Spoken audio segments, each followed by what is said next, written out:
hello, mic check. 1, 2. Uh-oh. Oh, no, it's working. Okay, whew. Looking at the wrong audio bar. Woo! Hello, hello.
All right, ladies and gentlemen, I think it's time for us to get all up in this.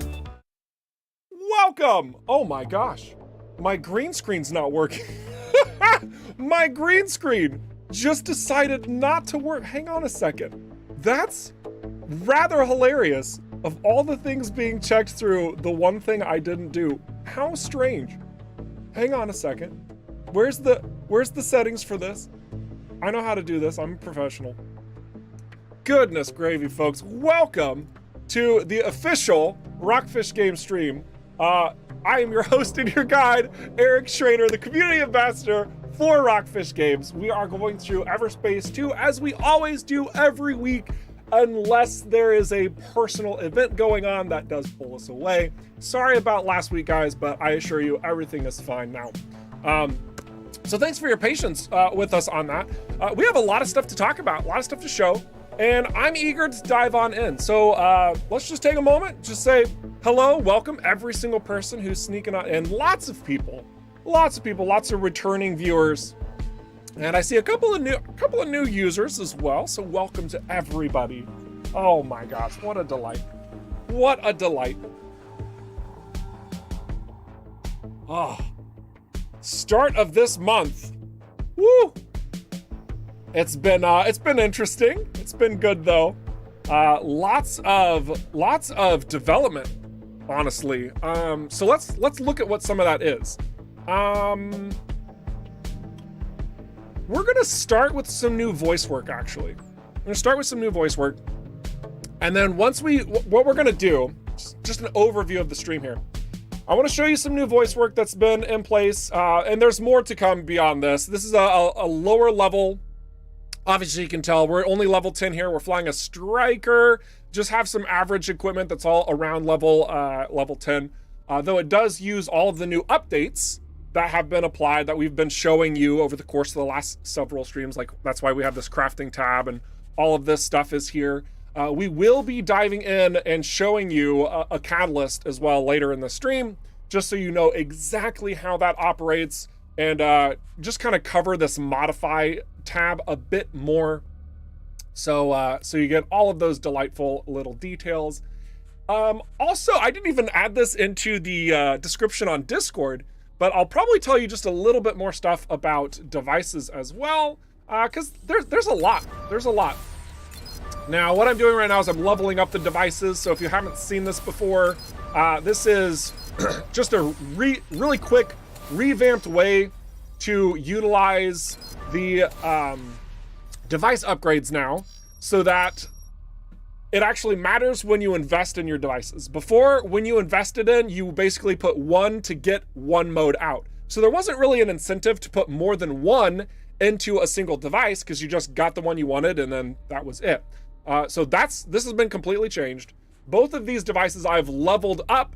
I changed the actual stats that they provide us when we use it. So our electromagnetic pulse from our EMP has a greater range because we've leveled it up. It lasts longer because we leveled it up. And when you get to that top tier at level 5 for the device, then you unlock all 3 base modes at the same time. So you can choose which one you want to select. And that's the same for each device. Now in my version right here, this is the new bit that we haven't shared yet. In my version here, I can just press X to reset that. This is not final. This is just development purposes, 100%. Instead, when you want to remove your levels from a device, the process is definitely in there, but it's going to take a little bit of an investment from you to do so. So, because your device upgrades will be limited as you're going through the game, you do want to be careful which ones you're leveling up versus which ones you're not. And if you want to cycle between a device and you're like, well, I'm not using this anymore, and you want to get rid of all the levels that are on it, there's a way to do that. Again, you do have to invest in that. We will talk more about what that looks like when that system's more refined. But in short, it has more to do with the crafting system, you could probably imagine. So all of these systems that are getting overhauled, they're all being done in a succinct fashion because they operate in tandem with one another. Lots and lots and lots of stuff. Lots of stuff. Goodness. So, where we're at right now, we are in Zarkov. There's some stuff floating around. I don't care about that. We want to get to the new Voicework. So as you know, with, I think it's about every, is it every update? I feel like it's just like every other update. We do a pass with new Voicework to the game. And not all of the characters have been implemented yet, but we got the approval today to show you some of what this looks like. So for example, the Hive has not been fully implemented, not those voice lines in all of these scenes that you're gonna see. So you're gonna hear some text-to-speech mixed with the voice lines delivered from Adam and other characters. So, but yeah, we get a good portion of that here. It'll be nice. So, Voicework into the Kait Nebula. Okay, this is not your typical jump gate. My sensors indicate that this is the gate to the Kait Nebula. Certain markings bear a resemblance to ancient architecture, however recently modified. Uh-huh. And what can you tell me about the Kait Nebula? It is renowned for its inhospitable nature, due mainly to the dangerous flora which inhabit it. There are also many species of fauna unique to the area which have yet to be entirely categorized. Okay, so now that we have our little opener out of the way, we're told we need to open the jump gate, so let's open the jump gate. You interfere without invitation. Prepare to be met. What the?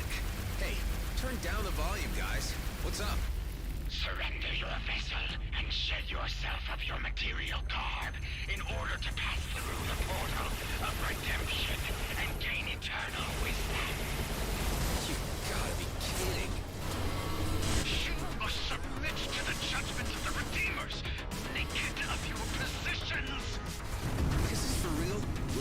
fanatics? I thought they were phased out with the Fifth Enlightenment. Prepare to be appraised by the Warden's gaze. Who are these guys? I have no data on any group named the Redeemers. I'm not imagining things, am I, High? You did hear them demand that I pass through the gate naked without my ship? That seems to be what they were asking you to do. These guys are wacko! Excellent.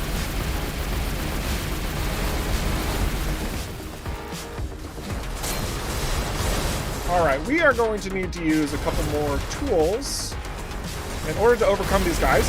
Where we're at, the save file that I chose, we are intentionally under-leveled here. I want to just see, you know, how things fare.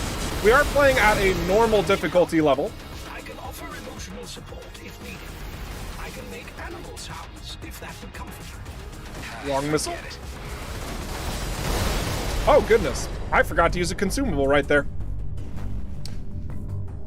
So, there's going to be a little bit to talk about regarding how leveling has also been adjusted further, as you could probably tell from my death right there.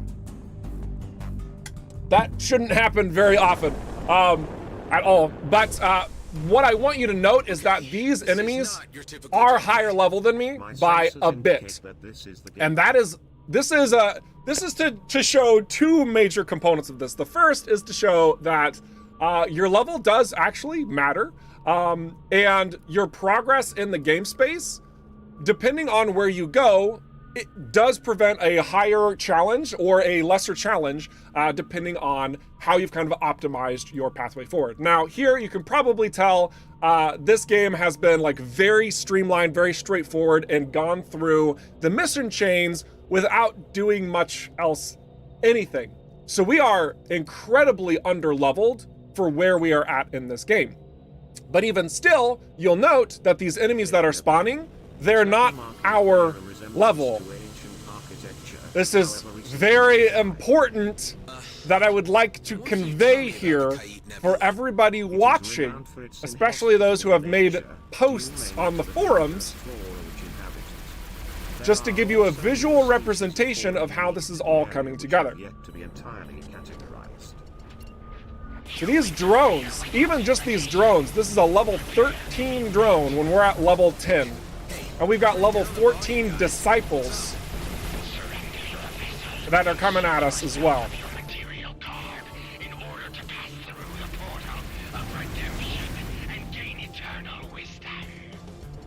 Oh wow. We flung him all over the place. That was nice. There we go. Is this for real? Religious fanatics? I thought they were phased out with the Fifth Enlightenment. Prepare to be appraised by the Warden's gaze. I love how angry they are. I have no data on any group named the Redeemers. I'm not imagining things, am I, High? You did hear Oh, them man. demand that I pass through the gate naked without my ship? That seems to be what they were asking you to do. These guys are Much wacko. better. All right. Oh, come on. That was a little disappointing. Okay. Oh, nice. I'm glad we're also picking up some resources as well. Oh, level 15 over here? That should have been our focal point.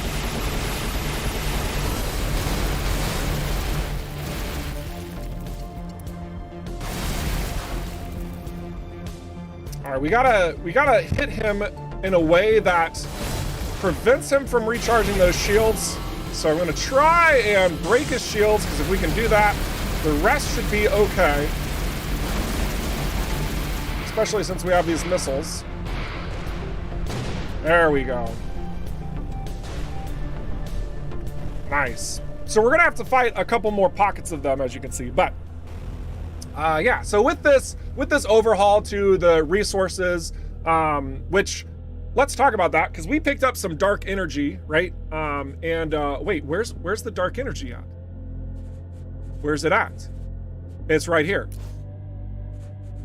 It's right here. It's in our crafting inventory, because this is a separate inventory from your cargo. What? I told you this was gonna happen. It has now officially happened from the dev side. This is going to be live in our spring update, which is still doesn't have an official release date that we've made public yet.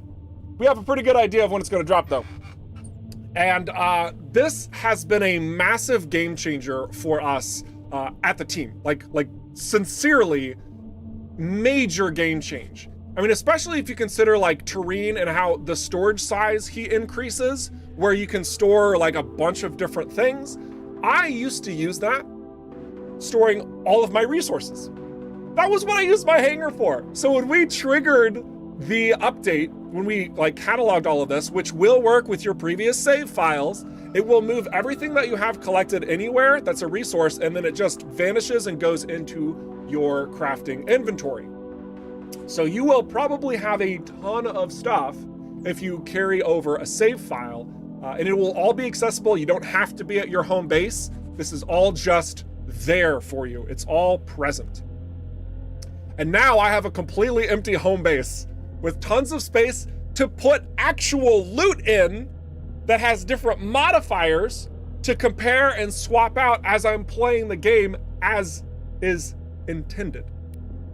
So a pretty substantial change, honestly.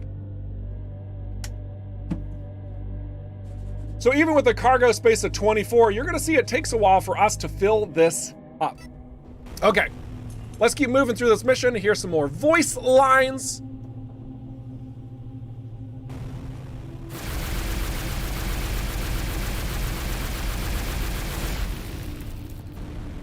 Hey, hold up. Who are you? Thank you for the intervention, but I must hurry to save my father. They have him. He went through only a short time ago. Whoa, wait, please. You are in no way equipped to take on those crazies. Why don't you tell me about your situation and what you know about these freaks? Honestly, I feel like she's pretty equipped because she's level 17. I'm over here just a measly level 10, and I'm like, no, you need to slow down. Self-burn. GMB have abandoned the Kayit Nebula, and the Redeemers have taken complete control over it. They claim to have captured wardens and that they can commune with the ancients themselves. But I believe they may have become possessed by them. The Black Eyes. Exactly. And soon, unless I act fast, they will turn my father into one of them. Why would your father have gone there in the first place? He was lured there with the promise of being able to study a warden up close. Other scientists went before him. Just hold on a minute while I think about this. I'll try to clear the gate for safe passage first. Excellent. Also, is the audio for the game coming through at a decent amount? Just want to get a check. Here, Ray Chase, yeah, a little low, says Geekbyte. Okay. Let me check this. This should be at 75. I'll boost this slightly. Wow, that made a very large difference for being just 5%. All right, we'll see what this is like.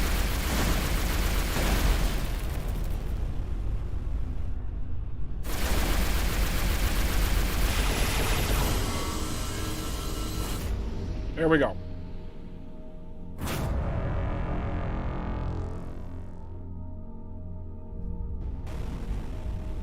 You will be crushed into submission, and your soul fed to the ancients. All right, take it easy. Hey, you need to make yourself scarce while I deal with these guys. I'll try to keep out of the way.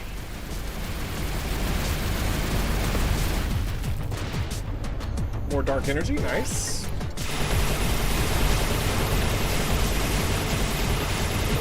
Come on, Thermogun, don't fail me now. Not very good close up. Not the best item for a striker, honestly.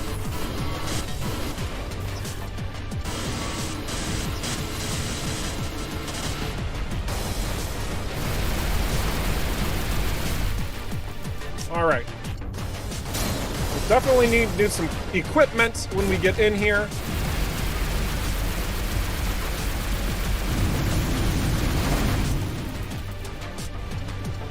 Yeah, we hit him into the asteroid. That's what we wanted. That felt good. Time to move on. One more? Cool.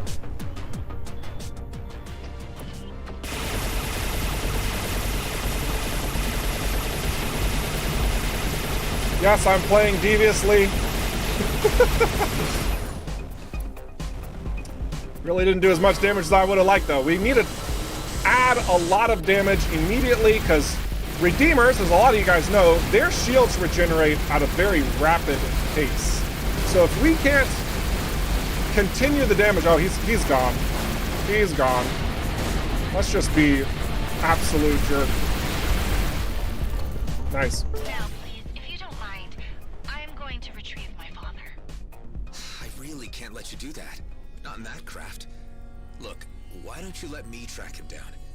I'm sure he would appreciate your loyalty and all, but he would prefer it more if you remain safe. I suppose he would, but time is so short. What's your name? I am Imogen. My father is Bernard. Imogen, I'll track down your father. These cultists are seriously dangerous. If you stay put here, I'll be in contact shortly. Thank you. Please be quick. I'll do my best. She seems nice. All right. We got some generated crystals over here, and for anyone who has missed these updates over the course of the last month and also didn't watch our recap video, all of the resources have been revamped to where they generate from a visual standpoint now. So when you see like these blue crystals, these are just for aesthetics and maybe used by the main bigger mining corporations for things that they need. But for our little fighter ships, this doesn't do us justice at all. But nearby these sites are other types of resources. So here we have this Culver crystal, which we can collect. Just by shooting it, you get that added little ping sound, which might change, who knows. But it tells you that you've collected all the resources. And once again, they don't show up in our cargo. They are now bound to our resource inventory. So all of those resources you've been collecting the entire game, like iron, for example, will be populating in here. All right, let's go through the Rhine Gate. Keep on keeping on.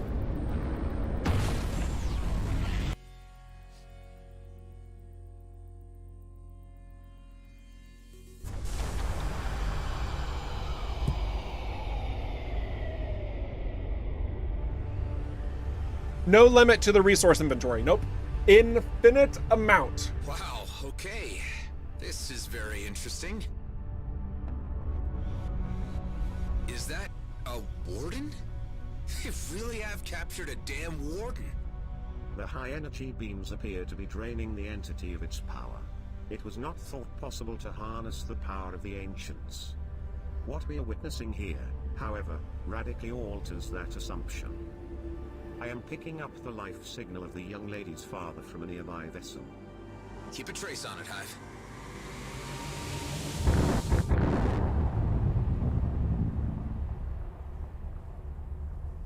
All right, so we'll pursue this mission a little bit longer for more of the voice work. Search for Eduardo. The pursuit of the young lady's father is entirely optional. Huh. One or the other will have to wait. One thing's clear. Looking at the drawing, Eduardo isn't here.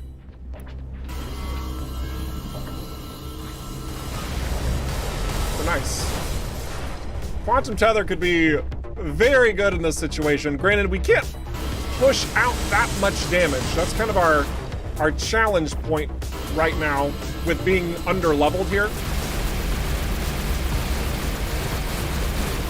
Oh, come on. No, don't regenerate! Ah! Won't they ever learn?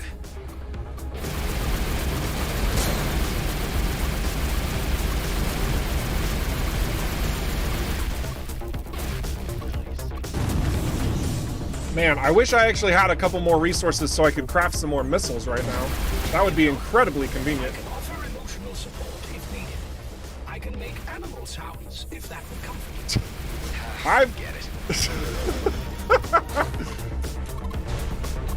All right, what do we have? Level 13.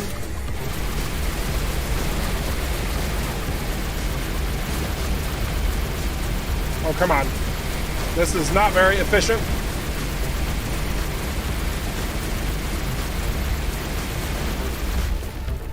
We did get a kite signal decoder. That's nice. Oh, a crusader. Oh my gosh. Here, let's spin him around. Wow. It's a bit more than I thought was gonna happen, but I like it.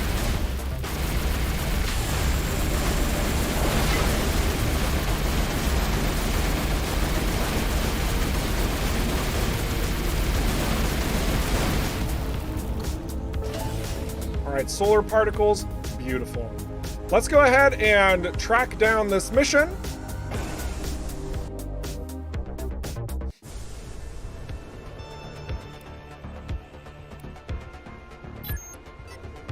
Imogen, you read me? I'm on your father's trail. Oh, thank goodness. Is he okay? I don't know yet. The Redeemers have taken him to another location. I really don't know why. They need scientists to aid in unlocking the ancient secrets.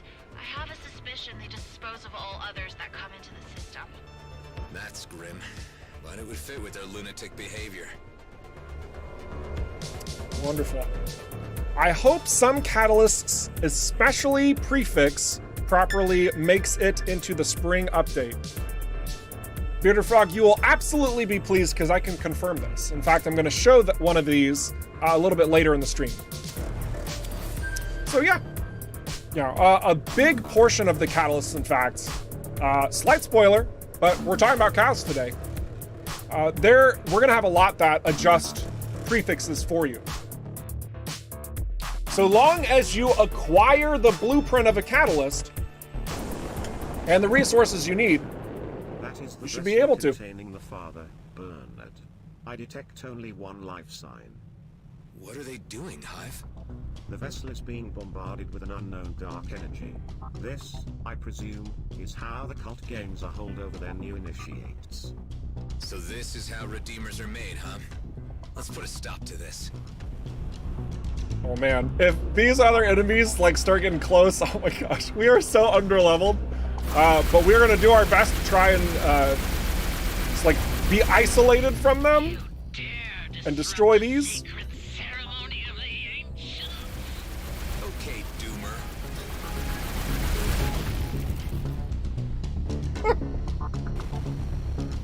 Oh my gosh. Michael, was that Bernie Duffy? Oh my gosh. Was that Bernie?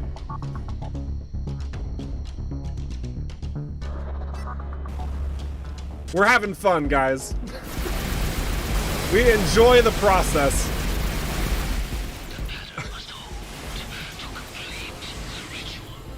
No more room in this galaxy for religious fanatics. You will be made to suffer. Thank you, Okar!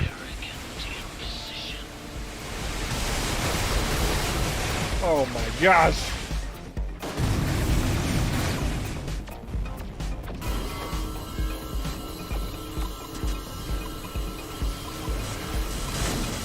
This is getting ridiculous. Oh my gosh. We need better weapons. We need better weapons so bad.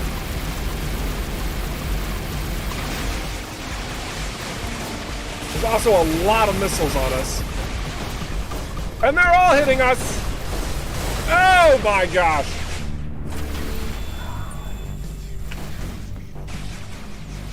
All right. So you get the point about levels. You get the point about levels. I just want to make sure that you recognize the fact that the levels aren't exactly the same across the board. Not for any particular reason why I'm saying that and putting emphasis on it at the moment. There's been no other cause to do so. It's just something that I wanted to make sure you're aware that 5 level higher enemies can actually attack you even in this game space. If it was all the same level, man, wouldn't this be easy? Wouldn't that be so doable from that perspective if everything just scaled to where you were at and none of the progression mattered? I don't know. Just anyway, let's go ahead and load that right back up. And now I'm going to superpower myself.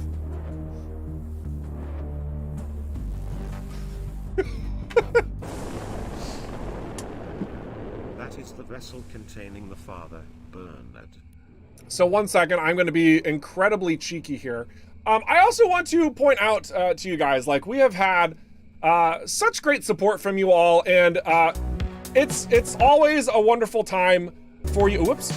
There we go. It's always a wonderful time for you guys to follow us and give us all of your love through all of the different social medias and all of that stuff. I'm totally not doing anything behind the scenes right now. I don't know what you're talking about.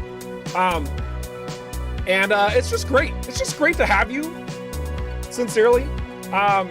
Such a wonderful time. And you get all these updates from all of these different sites, right?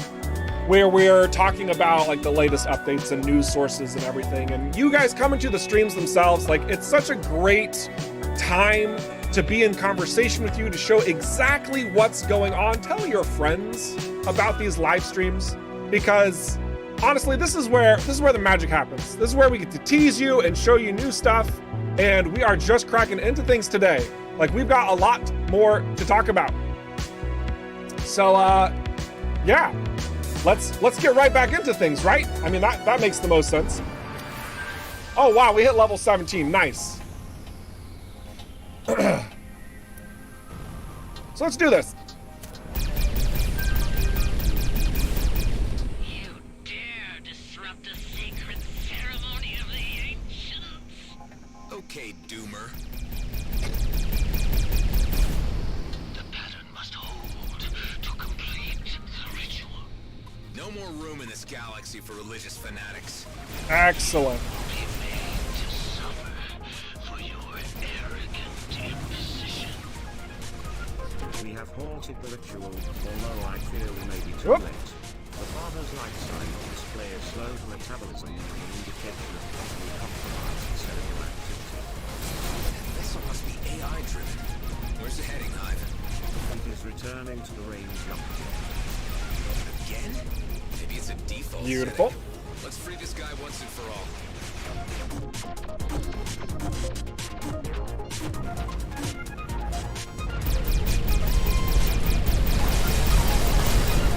Nice. All right.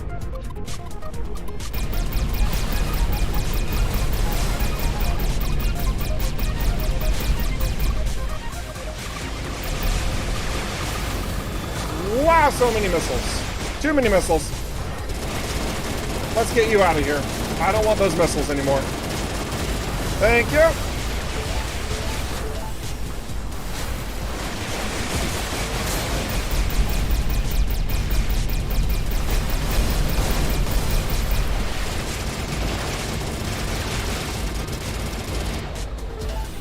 Wonderful.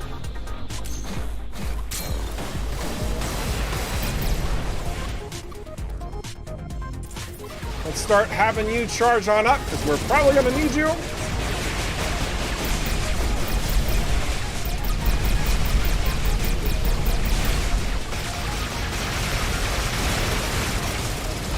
Ah! You stop that.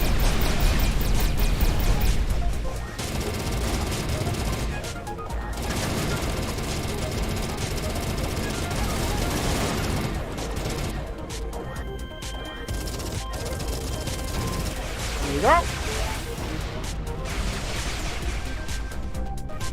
All right. I think that cleared things up fairly well. We have another Crusader over there, but the Okar seem to be taking care of him. I'll get the kill. Why not? Excellent. So now our mission chain, I believe it decreed we have to keep moving on. Let's see, right here. Trace the leads back to the Rhine Gate. Excellent. Let's head on back.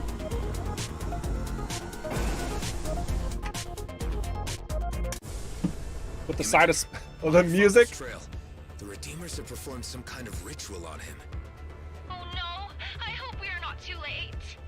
Is there anything else you can tell me about these jerks that might help me in any way? They were once scientists themselves. Research Department for Extinct Extraterrestrial Monuments. Okay, well, that might at least explain why their vocabulary range is better than that of the average outlaw.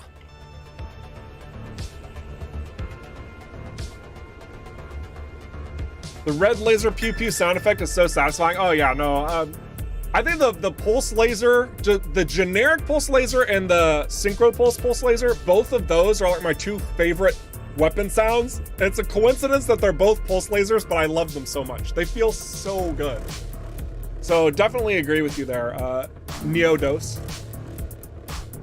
Yeah, Gato's been pretty remarkable on our team, our sound designer. Pretty stinking awesome. Containing the father is already in the station hangar. Let's try to get him out of there before this goes any further. Ooh, all right. Hang on a second. I'm gonna let you finish, but we want a weapon that's close range instead of long range. Finally, someone a little less insane. Let's try talk. Hand over the scientist Bernard, and we'll end this here, okay? There is no one of that name. Only a fresh redeemer to continue the work of the ancients. Oh, You're going so too much for fast. wishful thinking. There's no negotiating with these nutbags.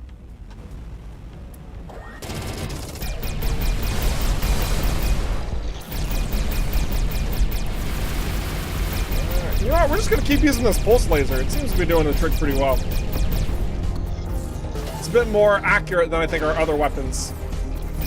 And this guy, well, he's just gonna get wrecked. Just want to get the shields down first.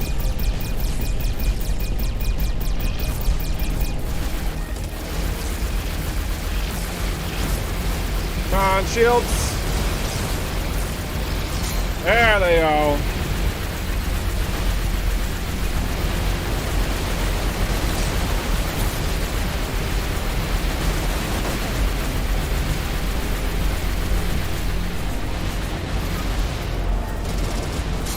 Well, that would have been convenient 5 seconds ago.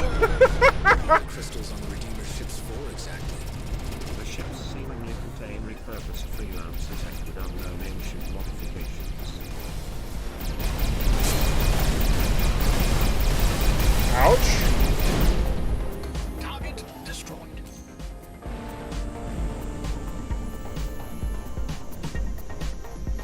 Oh, solar particles. Nice.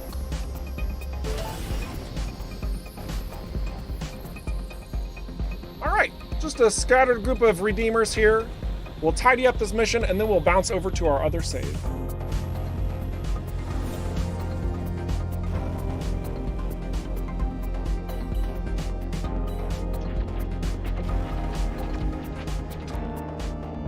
I see a couple of questions. I want to just answer them right now, and then we'll keep going. So one of the questions, it's a curious one. I like this from Slorin Tetson.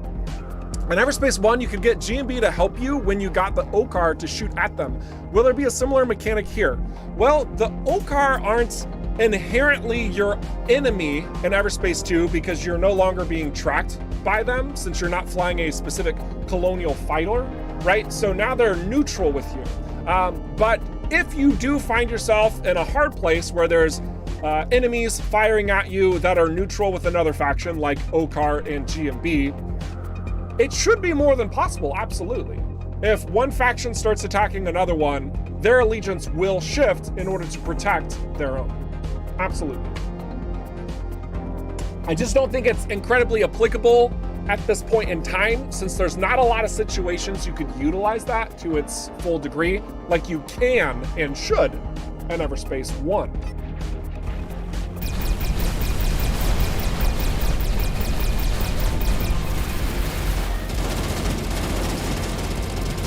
Oh, come on. Oh, they just barely get away. There we go. Ooh, a calibrated flak? I wonder if there might be some use to that. Might not be a bad idea.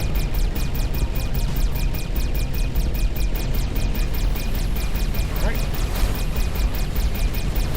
Good. There we go. We got some iron.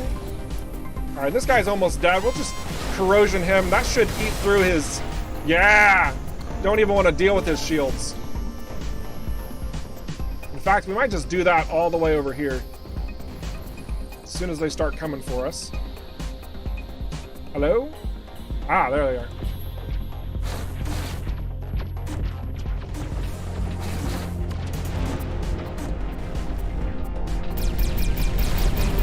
That should help soften them down quite a bit.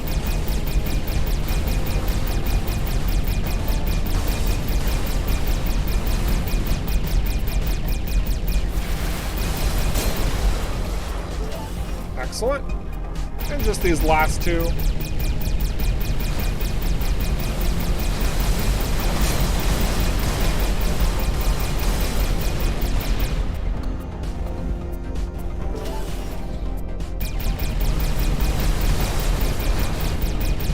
Almost got him. Oh no, don't do it. All right, one more time. Oh, they're acting all smart. All right, there we go.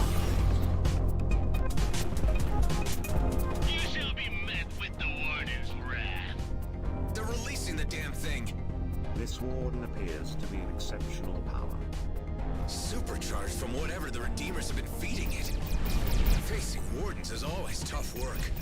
If you pick the fight, you must expect to finish it. Are these old-timey sayings pre-programmed into you, Hive? The Warden will devour your soul. So you keep implying. You should listen to yourself sometimes. All right, so now just a nice little friendly battle with this warden. And thankfully, because we're in a striker and we're fighting close up, it's actually a pretty effective strategy against them, including in EVERSPACE 1 for the record. So if you ever are having trouble with a warden as you're going through space, just get up in their grill. Works pretty well, in fact.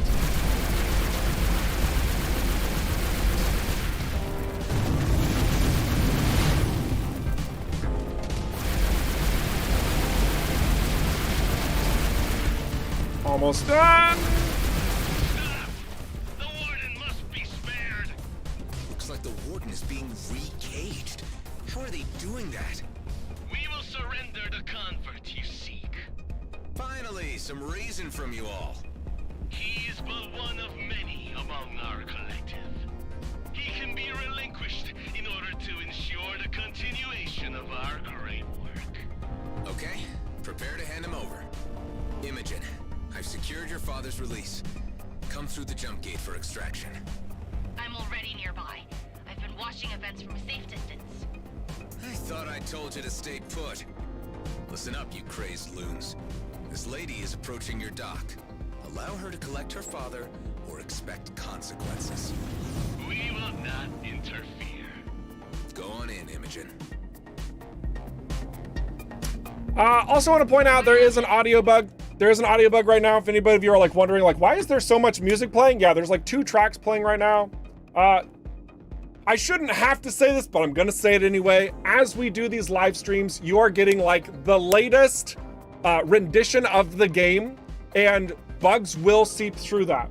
So just know that this is, of course, early access, and it's, of course, a dev build of early access, which means you're bound to see some wonky interactions of things. It's why it's not live to you all yet. He is But we'll get those kinks ironed out. Papa, I know you can hear me. Stay with me. His eyes. Oh no. Do you have anywhere to go? I can bring him to his colleagues. They will find a way to help him. Among them are some of the best neurophysicists in the cluster. Imogen, take your father there and never come back to this place. I fear they might have a hold on him that he may never escape. There must be a way I can repay you. No, there isn't. Just let me know later how it turned out. I will be in touch. Thank you. Wonderful. So you can see we've been working on a lot of the voice work. You know, we want to have fun with it. We want to make sure that it does also feel fairly authentic to these characters. Let's see if we can fix this audio issue by just loading our stream save.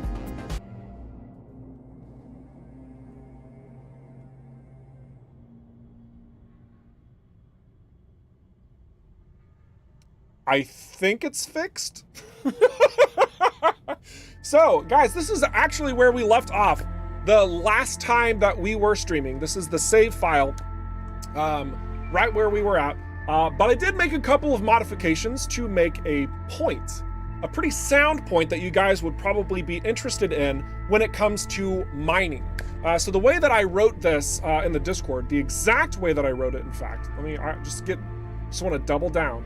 The exact way where it is, as I said, mining convenience versus mining optimization. And I want to talk about that just for a moment, because this could be important to you, or it might not be. It could be important, or it might not be. So what we're doing here is we're flying over to this asteroid and we're gonna start looking for new resource nodes. Now, conveniently enough, we actually have an entirely new item. This is a Salvor Peruser. And this type of sensor, it sacrifices ship and loot range for increased resource range. So just another new sensor that you may like to add to your repertoire. Might not be for anyone. Some of you might just be like, nope, I want to focus on the loot. Give me the loot. I want chips. I don't care about resources, but you know, the more options, the better. And so this one in particular, it's all about discovering these resources. Look at that. So we got Malamite. You can also see some additional UI that keeps getting added to the game.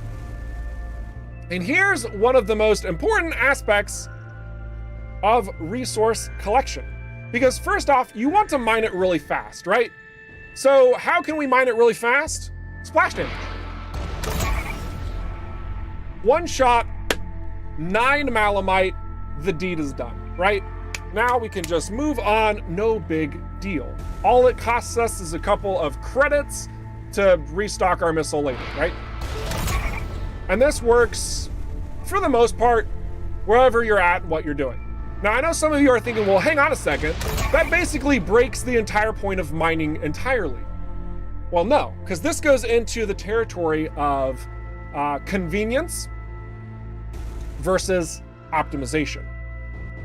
As you guys also know, we added a couple new modifiers to equipment that now affect your mining capabilities. So as an example, we have this beam laser that has 2 of those. This beam laser has a 100% increased chance to extract higher rarity resources when mining, and also has a 20% chance to mine an additional resource with every resource mined. So here in my gunship, which holds 3 weapons, I'm totally happy with holding on to this effectively. It's just like a mining laser, right? And by using this, we got 11 Malamite instead of 7, 8, 9.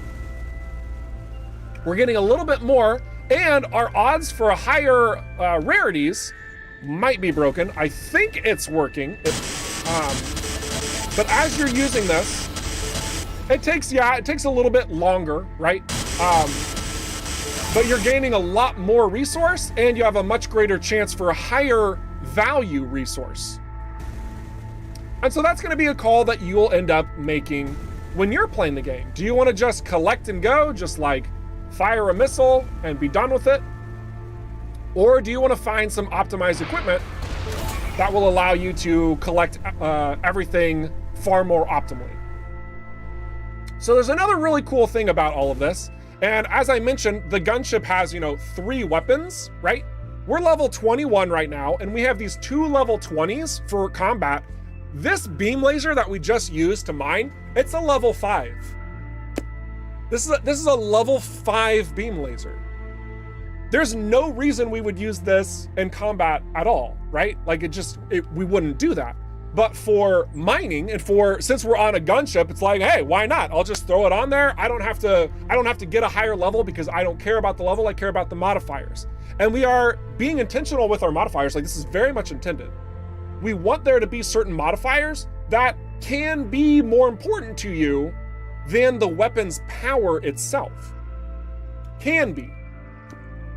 Now, if you were flying, say, like a Vanguard, and you only had 2 weapon slots, and you needed both those weapon slots to do as much damage as possible, you're probably not going to want to use like a low-level, high-efficiency for mining sort of weapon on it, right? So you have to be careful about your weapon slots. You have to be careful about the modifiers on your weapons because they do matter based on which weapons they are.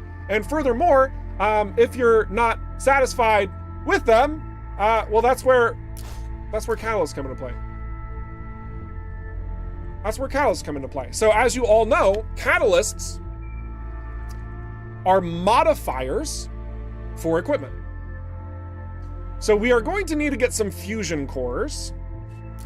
Fusion cores, we are going to need some titanium. So we'll have to go find some titanium in order to craft these. But we have everything available for this. We got this rapid catalyst from the last time we streamed. And what this does, this applies the prefix rapid directly onto an item of your choice. So even in like a late game situation where you're getting, I don't know, what's your level 30 item that you're wanting, but oh man, you missed that rapid and you wanted that rapid to apply to your, you know, Bloodstar Scattergun, you know, whatever. You grab this catalyst, you create it using all of these different ingredients that you've been collecting through the whole game because they're stacking up for you and it feels good. And you put it together. Now I'm hoping to put this together before the end of the stream. We'll see. We'll see if we get there. But I do want to show you what it looks like whenever you apply a catalyst. But yeah, so prefixes are not just the be all end all of the catalyst. Like they are useful for a number of reasons. A number of reasons. Let's see how much Insidium we get for this. 9 Insidium. 10 Insidium, okay.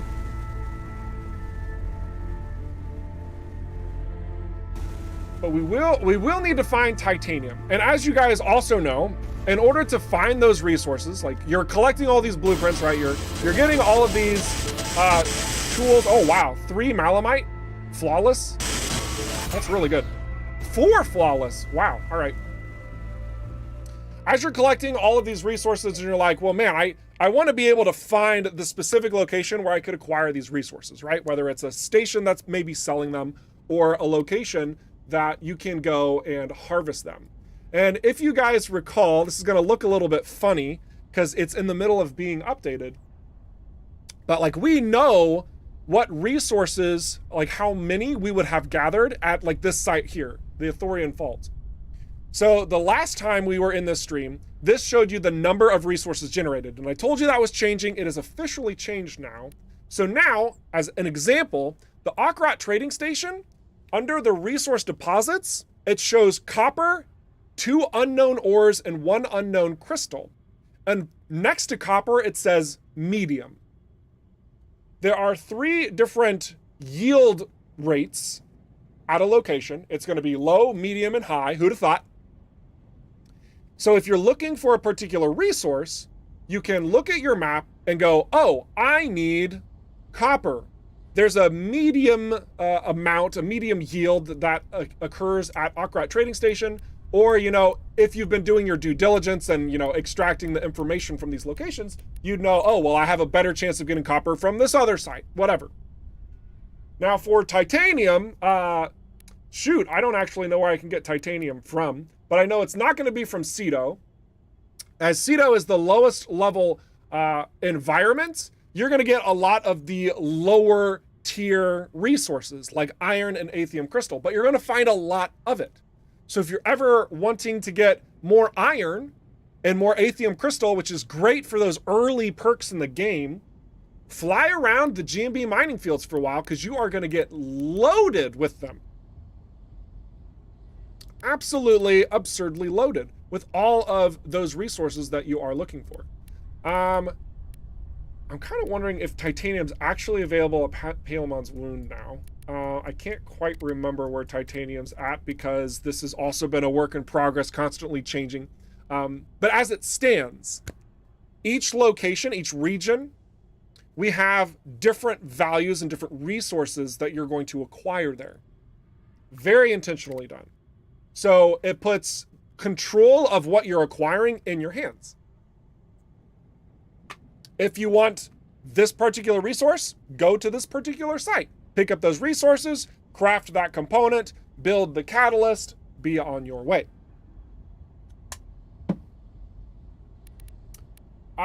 Let's see. I really don't think I have any titanium discovered yet because we haven't done a lot since the pass. So that might be what we do today. We might be on a little adventure to find titanium. If Hans Christian is in the chat, which I don't think he is, but if you're in the chat, Hans Christian, and you want to point me in the right direction, that would be awesome. If not, we'll still end up making the catalyst. Don't you worry, guys. because I want to show that.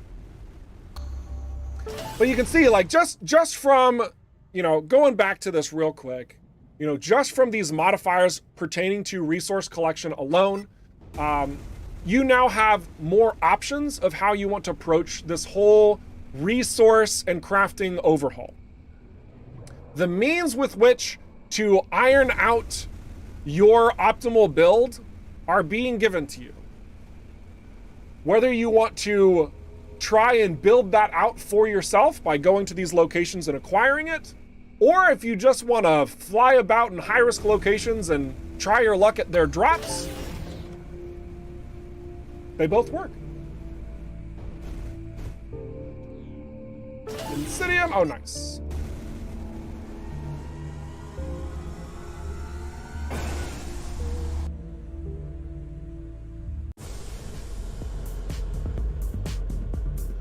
All right, so let's see some other locations. Maybe we can find some titanium.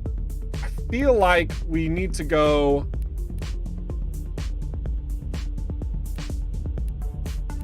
feel like over here somewhere for some reason. We're gonna go to this station wreck.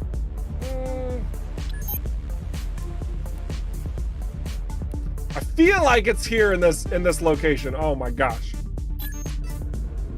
You can probably see like these little placeholders and stuff as I'm like looking through the map.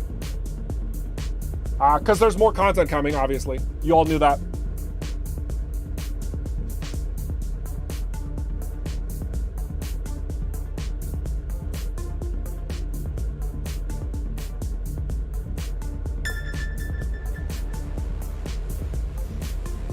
Ooh, a distress call? That's fine. Zarkov Border Patrol. And we'll probably also swap our ship this stream as well, because we need to give more love to the other ships. We've had a good run with the gunship, I feel like.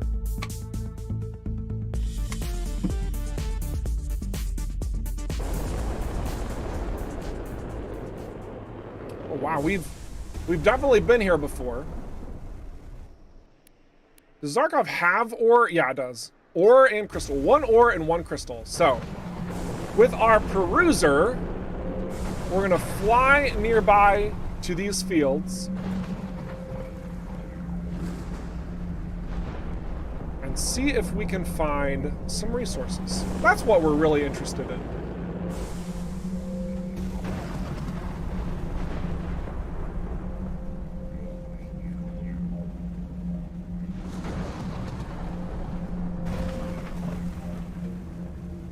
Come on, sensors, don't fail me now. I detect multiple signatures of ancient origin. As if I don't have enough to deal with already. All right.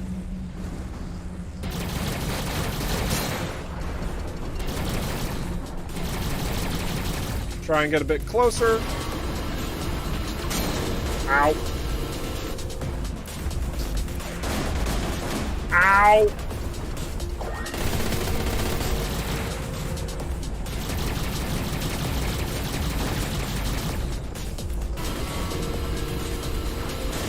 Keep forgetting how quickly the gunship runs out of energy.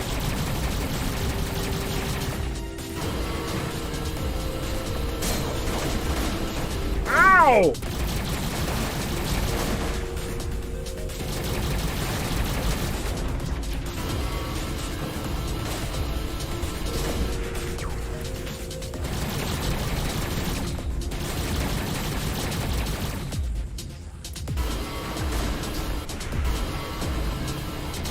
Almost there.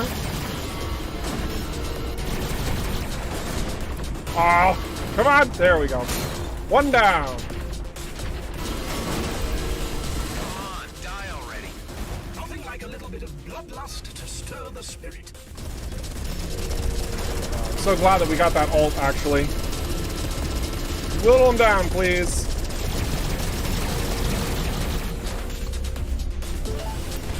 Much better. All right.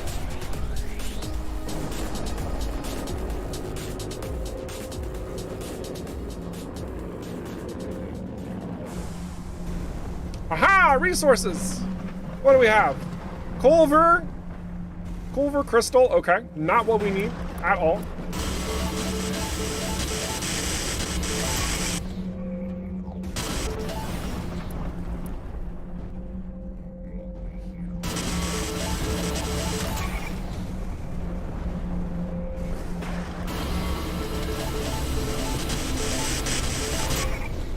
Wow, we got a lot of Culver crystal from that beam laser.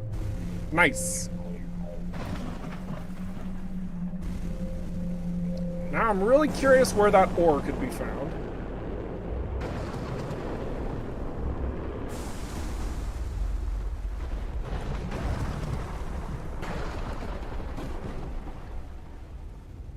It might even be on the outskirts. I'm thinking about it. I think that's where it is.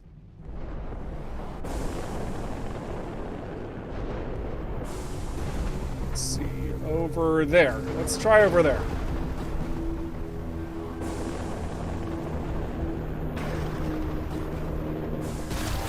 Titanium! Hey! That's exactly what we wanted. All right, I feel smart. All right.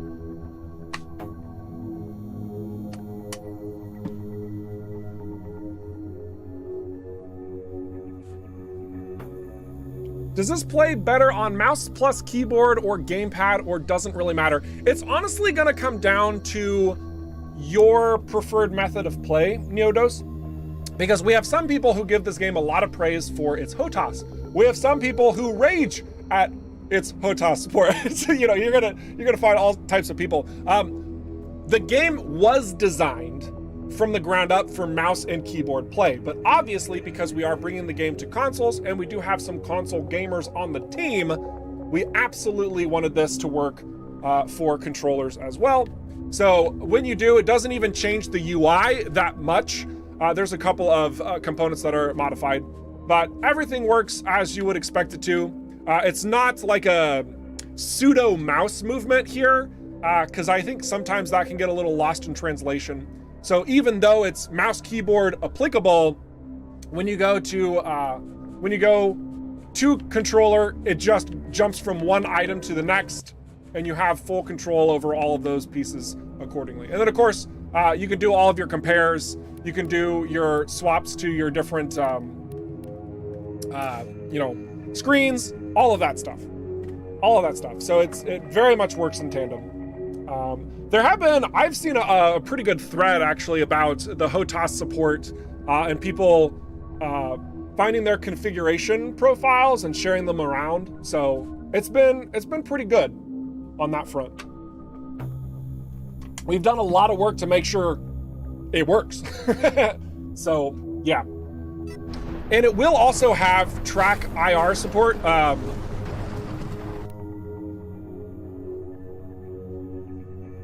trying to remember if that's the actual terminology. It's eye tracking software. I can't remember if it's track IR. Shuzan might know that better than I do. So Shuzan, correct me on what eye tracking software we will be implementing, because I know that there's like a series of them that all work in tandem. I think it's track IR. Michael says it's track IR. Okay. Open track. Okay. Yeah. So lots of options. We like more options, right?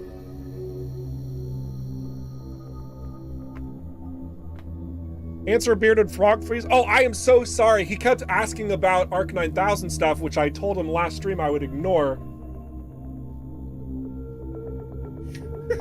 So I kind of been ghosting a little bit. That's right, folks. When I say that I'm gonna do something, I actually do it. But let's see what your question is.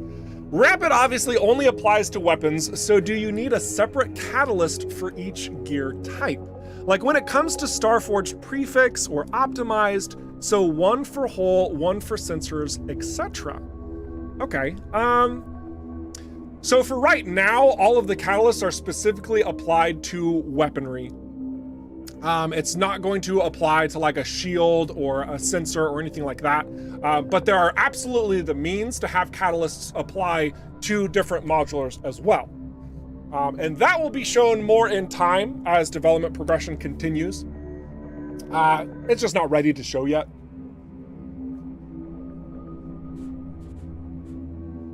Yeah, okay, so the Geekbite, the follow-up question, Toby Eye Tracker, I feel like that was the one that was in conflict with OpenTrack. Isn't that right, Shuzin? There's something there that we had to do additional research on to see how possible it was. And I think it was Toby Eye Tracker. To that, I'm not 100% sure if we'll be able to support that. But again, I'm gonna defer to Shuzin since he's got the information. I know that he's been doing a lot on that front.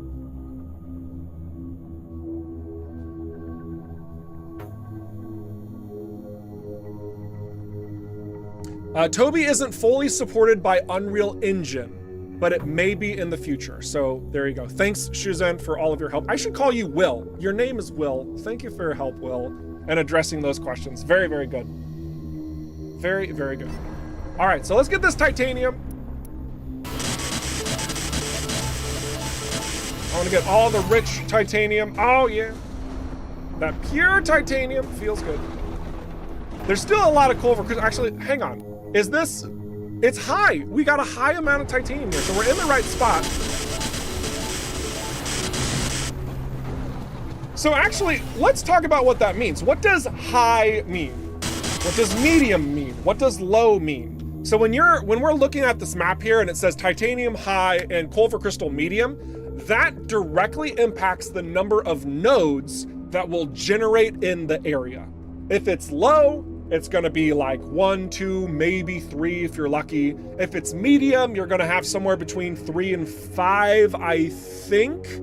And then high, you could have more than 5, and it can generate fairly wildly, in fact, as of right now in this build that I'm showing you.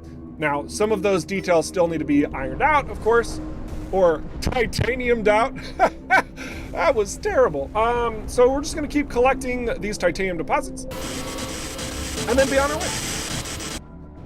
And we will be able to add this rapid catalyst to show you exactly what this looks like and talk about some other details with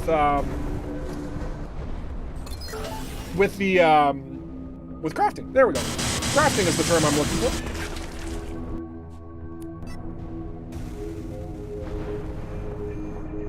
Excellent. So let's get into this. So crafting, we really want to build, where's this at? Rapid right here. We want to build this rapid catalyst, so we need some fusion cores. So we go over here and we find our fusion cores, and we can craft enough of them. So I'm just going to craft 2 of them, just like so. This UI and how this is all done is still a work in progress. Torben, I believe, or Tilo, I can't remember. Somebody on the team still hard at work making sure all of this is going to make sense and be incredibly presentable for you, all that type of stuff. And it's getting there. You can see it, like even the last time I showed this, a lot more progress has been made. So we make our catalysts just by going here, having collected the proper ingredients. In this case, they are components. We craft it. Boom. Straight up. We could hold 5 of these catalysts, and these are actually not in the inventory. So that's also a temporary thing. But you'll see your catalysts are now here. And the way that we would apply this to a weapon is we would go to our modify, and we would choose the weapon that we want to modify itself. I think that we need to modify this decimator. I think it's just really good. So the item selected is now right here. And we have our modify options. So we still have our crafting inventory that populates first. We have our increased rarity that you guys know about, upgrade level. We changed this one from adapt to just straight up telling you what it does, so there's 0 confusion. Remove level restriction, boom. And then catalysts. So install catalyst, again, this says note and then there's no notes. This is still a work in progress, guys. But for this decimator, we want to select this catalyst. Wait, what happened? Is that not working? I need to, there it is, okay. Again, work in progress, things are coming together, but now we can choose the rapid catalyst. It shows you how it's going to change. So the fire rate's going to increase, the kinetic and DPS damage are going to increase accordingly. And as a bonus, unlike just finding a weapon that has a prefix associated with it, the catalyst tells you what that prefix does. Hey, wiki editors, rejoice. So rapid increases the fire rate by exactly 25%. We're going to install it, and now we have a Bloodstar Rapid Decimator. Boom! So that's an example of just a a prefix catalyst. And I do want to put emphasis on that because it's not the only types of catalysts you'll be collecting. So I want to get more catalyst blueprints. So because of that, we are going, we're gonna activate this high risk area. For any of you who have missed it, high risk areas are the only location where you can acquire a catalyst blueprint. They are the only location where you can acquire a catalyst blueprint.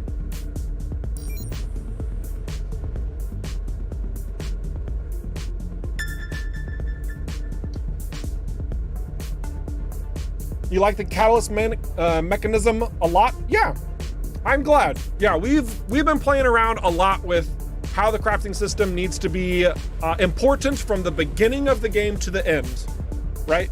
And one of the conflicts that we were sort of having is that we were going to the idea of like, what's the core purpose of the crafting system? And at first it was to help the player build themselves up while the loot they gather might not be applicable to where they're at, right? This could be for a number of different reasons based on difficulty, based on player skill, based on progress, etc., etc. And at the end of the day, we were like, well, that satisfies one aspect of what it could be, but it has zero purpose in an end-game state, right? So you're like getting all this stuff and you're loading up and you're like, you got a bajillion resources and you hit endgame and none of this matters. Screw it. Good day, sir, right? Like none of it would be important. We didn't like that. We didn't like that at all. So catalysts will be one of those very important tools that you can utilize even in an end game state to further optimize your gear. You're level 30, you're getting level 30 items. You want to tweak them, make them better instead of having to go out and find something else that might possibly have a random chance to be better, but you're not really sure. Boom. Like get to what you want faster. You just have to meet the requirements and get those components. And if you don't find them, craft them.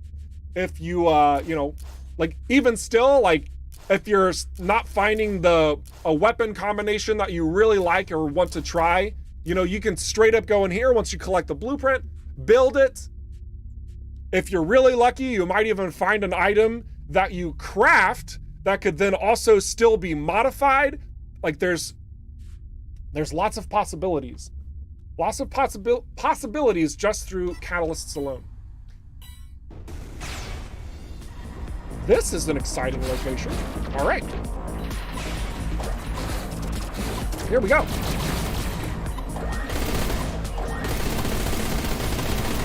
Oh my gosh! Rapid Decimator though.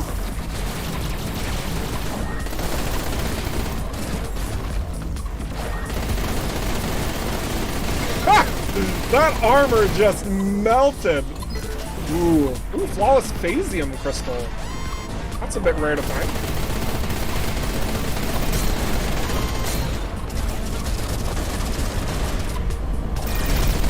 All right, okay. I should probably be concerned about this, but anyway.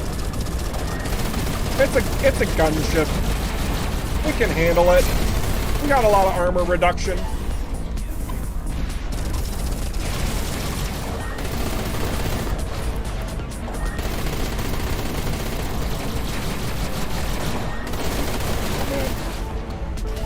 Another decoder. Oh, nice.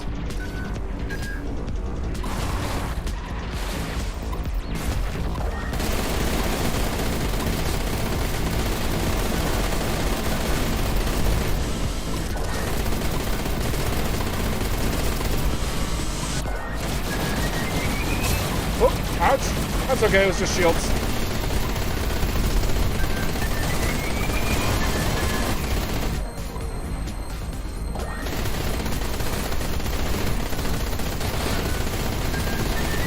Almost got him. Nice.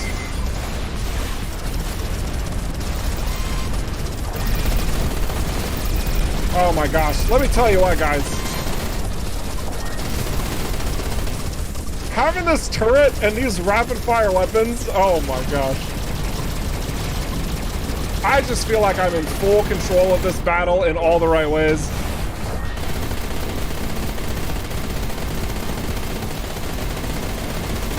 Very satisfying.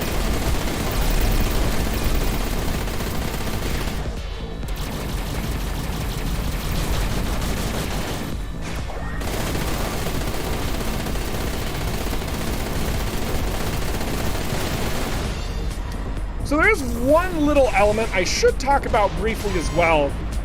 Something else that's actually getting modified a bit in the future, and that are the energy levels of your thrusters, of your shields, and of your weapons. So as it stands, you guys have it pretty easy, actually.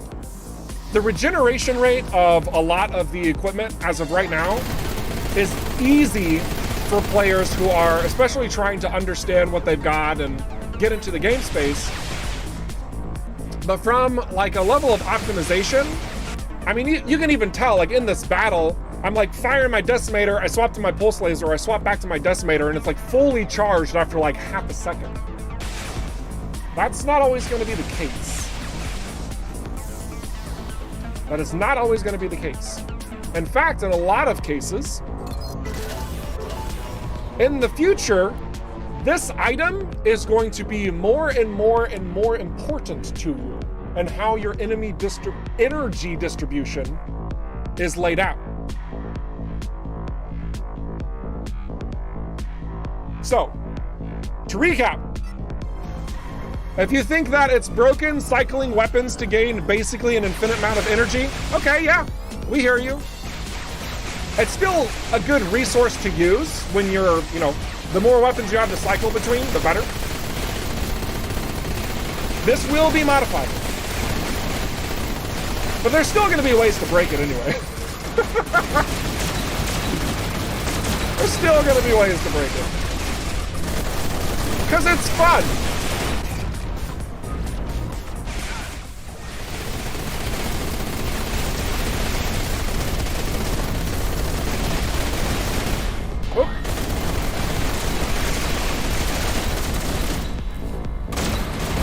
Oh, that lag spike though. There we go.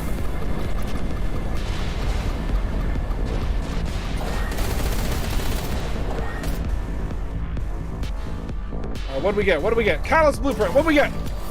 Kinetic damage. Ooh.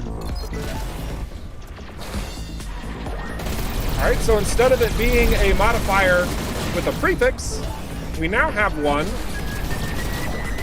that modifies a weapon attribute.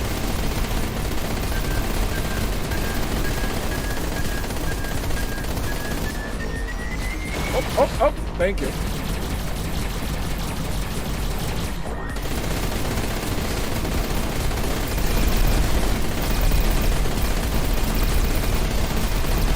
Wonderful.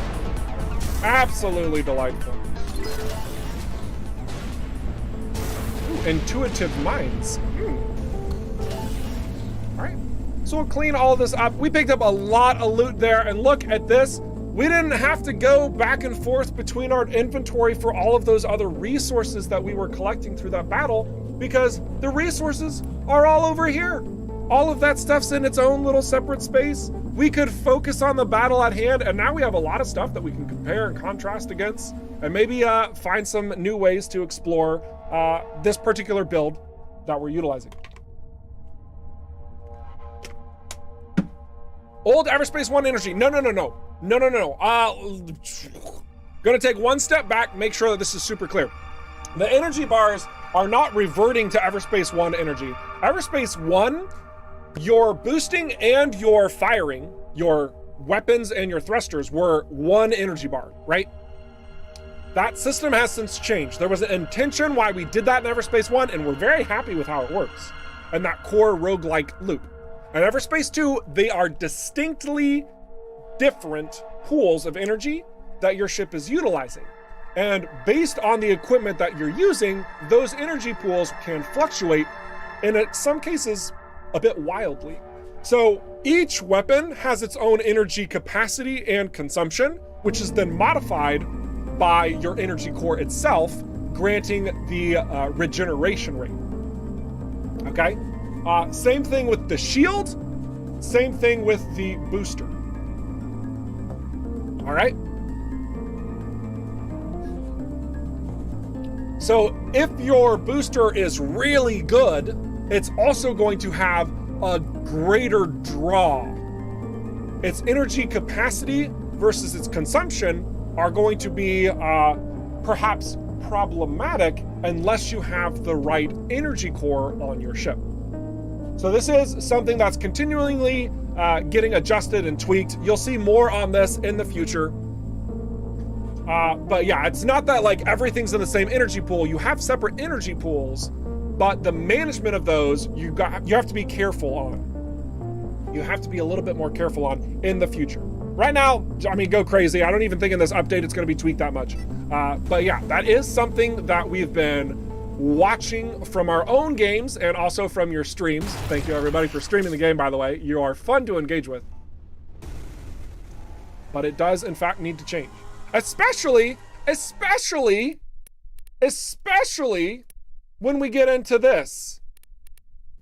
Especially when we get into this, because like at a normal game state, the energy should be something where you have to, you know, balance it fairly well. But like if you're cranking up to like a very hard gameplay, I mean, this is something you've got to optimize, right? This is something you got to specialize your approach in. This is one of the aspects. I mean, it's a looter shooter. The emphasis is on looting, right?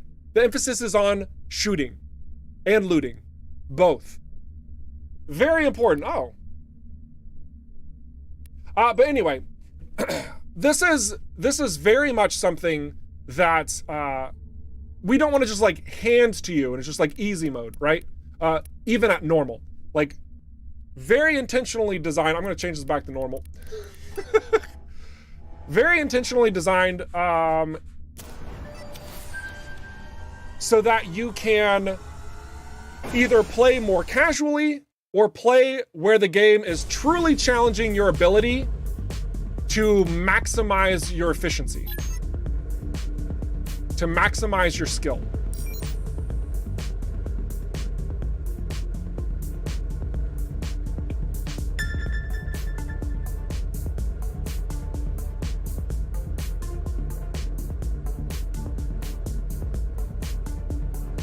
EVERSPACE 1 remaster when? Oh my goodness.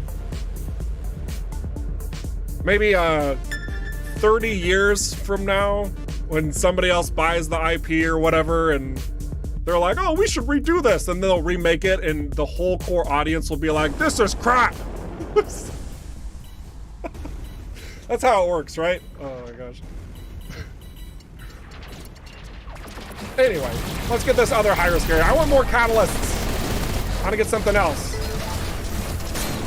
We probably should clear our inventory a little bit though.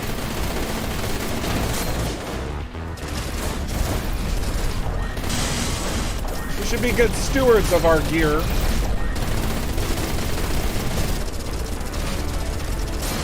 If anyone's wondering like, oh my gosh, how do you get so much armor? I forgot to mention this.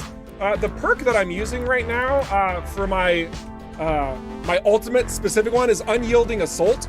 So this is a newer perk, so some of you might not be familiar with it. It's the only reason I'm going over this. But this pairs so sweetly with the gunship.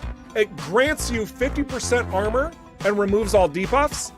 Why it's so good is because, I mean, the expertise of the gunship is armor reduction. So it's like you add 50% armor and you're actually kind of getting 100% when you have an expertise close to where I'm at. It's beautiful. It's such a hand-in-hand combo. And then it allows you to use your friggin' turret so much more frequently as well. And come on.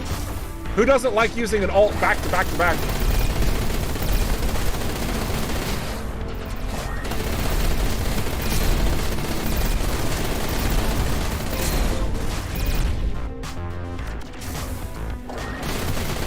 Oh, that was a Mad Cat pot? Oh my gosh. Look at his turn and fought. I thought that was something else.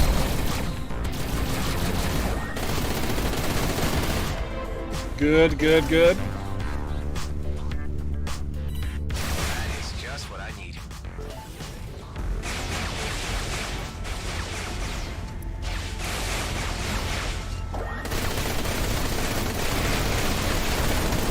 Open up.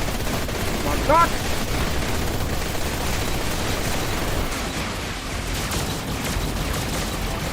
We did so much damage to him, and the visual effect wasn't there.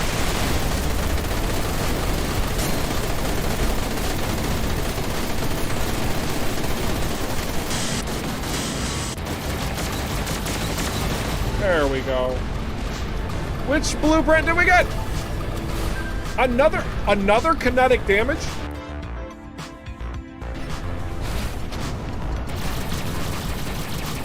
Okay.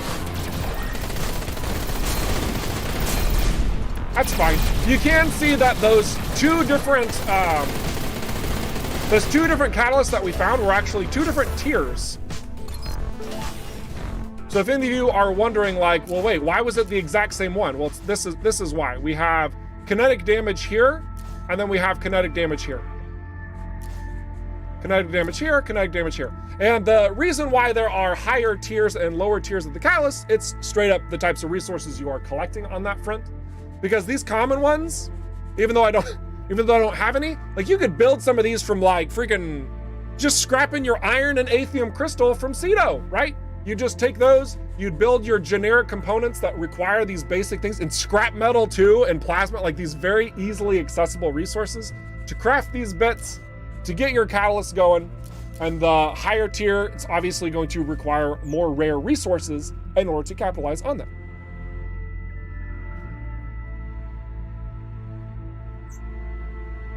Oh, it's not, okay. Question. And you don't have to spam questions, by the way. Just ask them once and I'll see them. I think it's when it's spammed that it ends up becoming something that I like internally just skip. I don't know how many streamers are out there, but like whenever you see the same message posted multiple times, like you almost just like block it out. So don't do that, guys. Like if you want your question answered, ask it once and that's it. And it's like, sincerely, it doesn't go invisible to me. That's just how my brain works. I can't explain it. There you go. All right. So right now through unlocking a... Posted it again. Okay, so right now through unlocking a prefix catalyst will allow it to be used on any weapon type. Work on coil, repeater, etc. But you need to find ones for each quality, superior, rare, etc.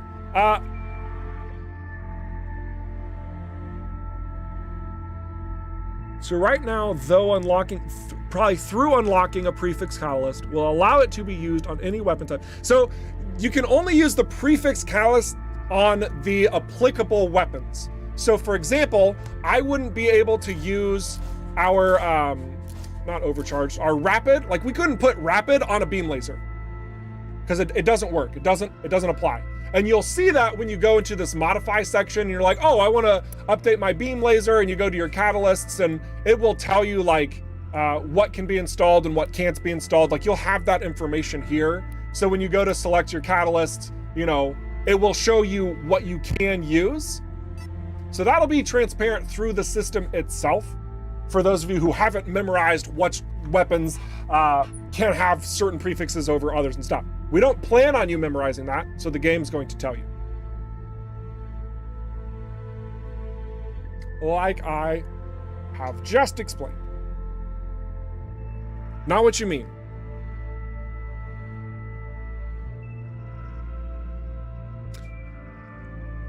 In regards to rarity, so the catalysts, like the rarity of the catalyst is just the requirements more or less bound to them.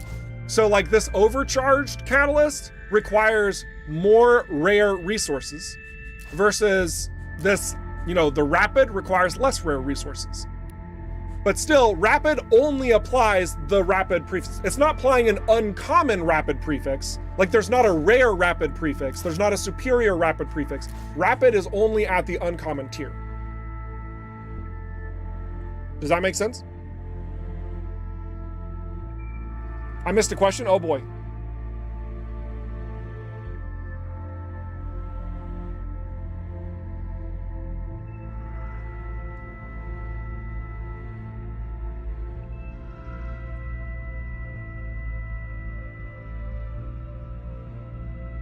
I'm trying to understand which question I missed. I'm scrolling through. Common or not so common, eh? Well, I mean, balance. It's work in progress build. Surely that's not the question I missed. I think the troll level has increased. Oh, great. Awesome. Well, just remember, if you guys troll me, that's less time that I can answer authentic questions that are out there. Eric being a savage today. He's getting straight to the point. I want to make sure I'm helping you guys, honestly. Honestly. I want to make sure I'm helping you guys. Let's work together to make this space fun and functional.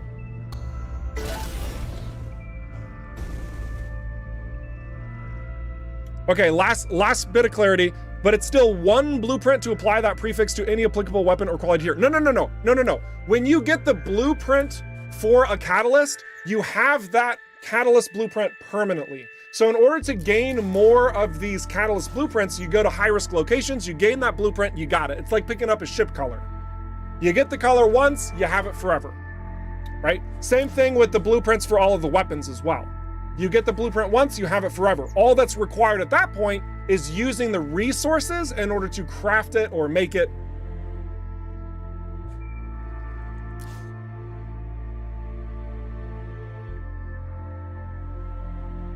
Yeah, so yeah, exactly. You do have it correct there. So you'll just need to acquire the appropriate resources after you've got the blueprints, just like how all the other bits work.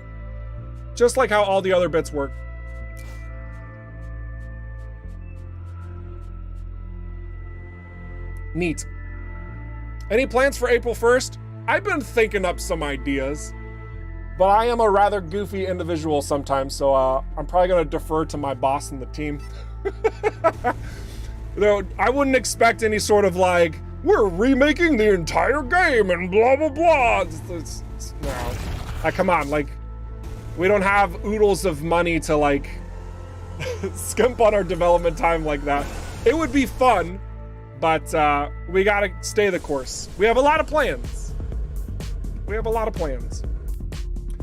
Let's do one more. Did we get another? Hang on a second. Organize. We didn't? Oh, I thought we got another high-risk signal decoder. But oh well, that's fine. So yeah, we covered some ground. Let's go back to Prescott. Swap our ship. And then we're soon going to be covering, we'll keep answering questions, of course. But we also want to cover a lot of the community stuff that's been distributed over the course of the last several weeks, since we weren't able to showcase it last week. Oh my gosh.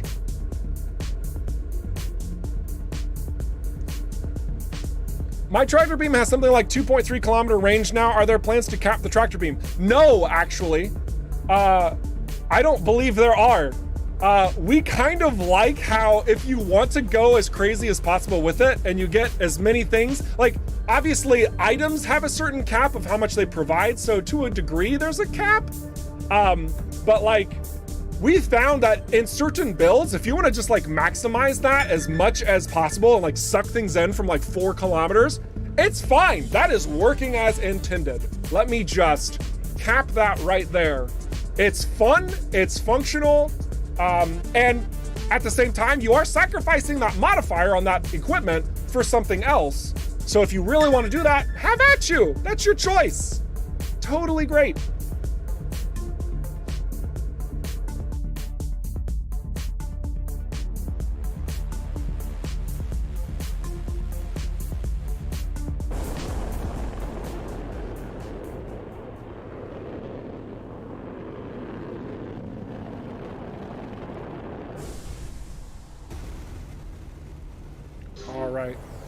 So let's head on back to the Freelancer hangar.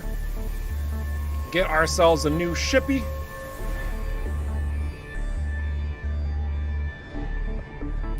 Oh. Quick repair and restock. I don't know why I repaired our ship. We're just getting ready to sell it. But man, we got a lot of stuff too that we could probably just get rid of. Let's actually do a little bit of selling first. Oh, another peruser. Nope, ours is just straight better. Lots of perusers. Oh my gosh. They're just trying to sell those hard. And then you can also see like resources at the moment are still sold at shops. This is a space that, guys, I'm not sure how much of this is gonna stay versus how much is gonna change, but as of right now, the resources, as you can clearly see, you will still be able to purchase. Values, however, you can probably tell have changed a little bit. In fact, it's kind of weird because it says 3,600 here and it says 600, you can't even see it. It says 600 there. 6 times 6 is 36, by the way. That's why that shows up like that. However, this, because of how the crafting now has its own separate entity, inventory, this also is getting a little bit reworked. Like, this doesn't work the same since this isn't an item that goes into your cargo anymore. All right. So this is work in progress. But I think the general consensus is that we would still like there to be certain bases, right, that you can trade resources with accordingly. But we'll see how that progresses as development continues. All right, so sell stuff.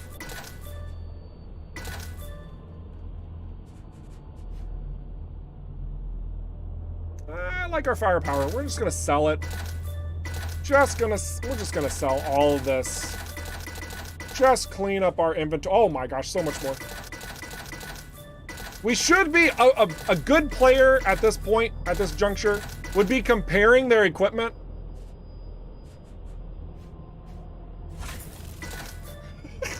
The one thing I check. I really like destabilizer missiles, so we're gonna use those too. But otherwise, that's the main thing. So we're gonna, let's see. I don't know what type of ship we want to change to. What do we want to fly next time? What do we want to fly next time for next week? That's the question. Because we had a little bit of striker gameplay today. We had some healthy amount of gunship. We want to fly the rogue. Dude, I'm sorry, but we removed the rogue from the game. It's requested too much. It's gone. It doesn't exist.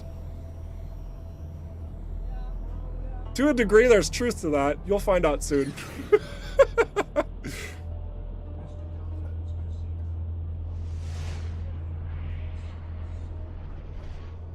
Will the next update be soon? Yes. I can confirm it will in fact be soon. We are nearing the spring. Unlock Prefix X. Can we use it to craft applicable weapons on any quality tier, or will you need to find a blueprint for uncommon Prefix X, rare Prefix X, etc.? No. I felt like I explained that before, but no. If you unlock a prefix at all, regardless of the tier, like the tiers, just like how the all right, I'm gonna do this one more time. All right, the tiers just showing you the required stuff it is to make it. So for a catalyst, a rare catalyst requires rare resources. An uncommon catalyst requires uncommon resources, etc., etc. Okay? There is not a uncommon rapid, a rare rapid, a superior rapid. It does not exist like that. Okay? So everybody understand. Rapid is only at this uncommon tier. To craft a rapid prefix catalyst, you are required to get uncommon resources. Okay? The amount of times Eric explains catalyst brings me to tears. Oh my gosh. Oh my goodness gravy. That was good. All right, that was good. Very nice. I approve. Dad joke approved. All right, let's get over to the ship dealer, because now we need to determine what type of ship we want to do. That is a sexy looking stalker. Oh my gosh, I like that ship a lot. We could do an interceptor for the next stream, right? An interceptor would be fun. We haven't flown an interceptor for a while, I feel like. Oh man, I love the lights. I know we haven't really shown this cockpit too much. This is one of the new body types for the lights, but I love the lights on this one. it makes it so menacingly. So good. Typhoon with the new engines. Oh my gosh. I dig it so much. I dig it so much. A Sentinel Reaver. I feel like we've played a lot of Sentinel lately too. Well, a lot of people are saying Interceptor.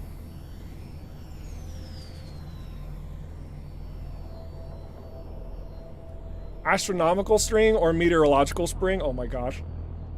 Spring!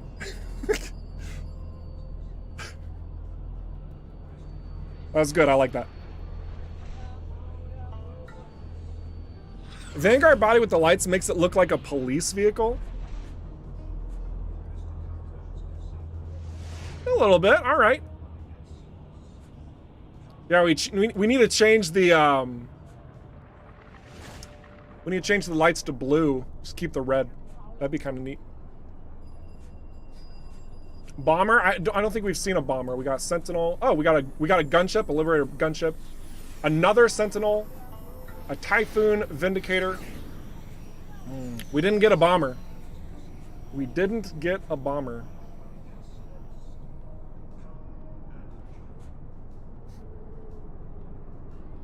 I think we're gonna go with the Interceptor.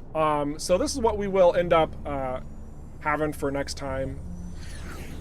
And we'll just sell out our previous ship, our bomber. Because that's what I do. I just keep selling them out. No big deal. Nice.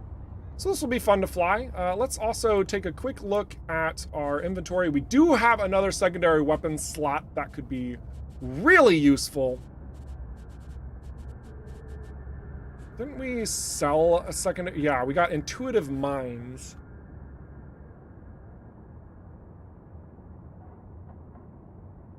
We also have Weber Mines. We'll just take the mines. We'll just take the mines. And we didn't lose anything for selling those because, you know, it's a buy-sell and we're still at the store. So, okay, cool. Well, I like that setup. I like that setup a lot. We could also change the theme around if we wanted to do that. That was our last one. We can get into this next time. We'll start things off next time with some color options. It'll be wonderful. It'll be wonderful. But for now, what we are gonna do is we are gonna end things by saving. We covered a lot of ground today though, guys. Oh my gosh. Boy, did we ever. There was a lot we touched on. And now it's time to go into the wide world of what you guys have been up to, and dip into the fan art. It's always, always, always a fun little pleasure to show this with you all. So I'm gonna go ahead and kill the game. Game has been murdered. Ow!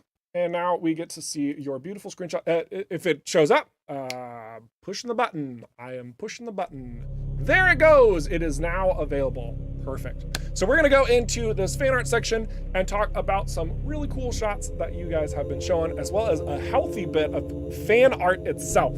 So the first section here is just the screenshots alone. And boy, do we have some nice shots from you all. Oh my gosh. Also, feel free to continue asking questions as we're showing off these shots.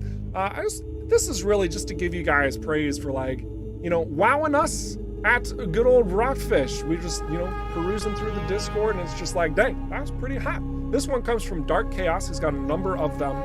He's been doing a great job taking photos and just continues to impress and please us.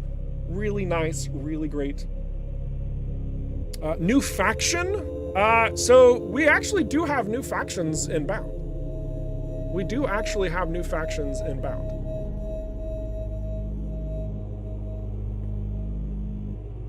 Yeah, we showed the concept art. Shoot, I could sneak in the concept art that we recently showed. Here, hang on a second. Where's that? Where's it at? Where's it at? Where's it at? Okay, all right, we're gonna quick detour, please. There we go. All right, quick detour. Just quick detour recap for anybody who missed the concept art that we showed. So yeah, we have a couple new factions coming. This is with the Drake system update in the summer. Okay, pretty sure I'm not wrong on that. And if I am, well, surprise, then you'd get it early in the spring. But we have the Clerical Okar, and we also have the Prime Okar. I said them backwards. The Okar Clerical and the Okar Prime. And then in addition to that, in regards to the whole, gang wars thing, we also have this new faction entirely, this outlaw sub-faction known as the Zerilia combat units. The Zerilia faction. So there's definitely more in the works that we'll be highlighting. This is kind of old news though, honestly. Like we've shown this. Oh my gosh, that sounds so rude. Old news, guys. Jeez. But yeah, for anybody who's missed that, yeah, there you go. Okay, now onto your stuff. We got Dark Chaos here. Great lights. Yellow. I love yellow. It's such a great color. You know what's better than yellow? Orange, which is what's present here. This isn't yellow. Fooled you. Next up, we got Flory 2931. Took a couple of shots of different planets. Just nice and chill. Just to relax to. Backdrops galore. I like this one because they added some asteroids in it. It's just pleasant. Makes me happy. We also have Deshra, who's poking in with a couple of different directions of explosions. This one I just chose because there's something about that light that makes it almost look like it's getting thrown towards you, and it's just like this explosive sort of thing going on. I don't know. It's pleasant. Some great shots being captured here. We also have the Chemical Bro, who does a lot of work on the fan art side, who edits a lot of his images. And this one's it's actually kind of a nice change of pace to see that he does take normal shots. Oh my gosh. What about a resource called Okar Okra? Okay, so fun fact, we definitely had that conversation internally. Like, I'm not even making it up. Not even making it up.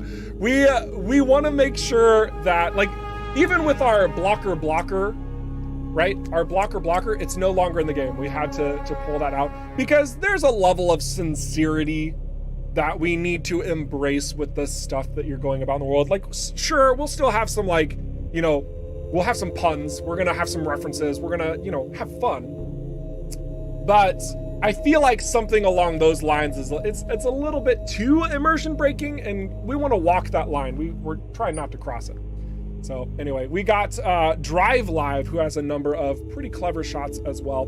This one, Drive Live, like, does this interesting thing with macro shots and environment shots. And I like how this ship isn't in focus, but it also pains me.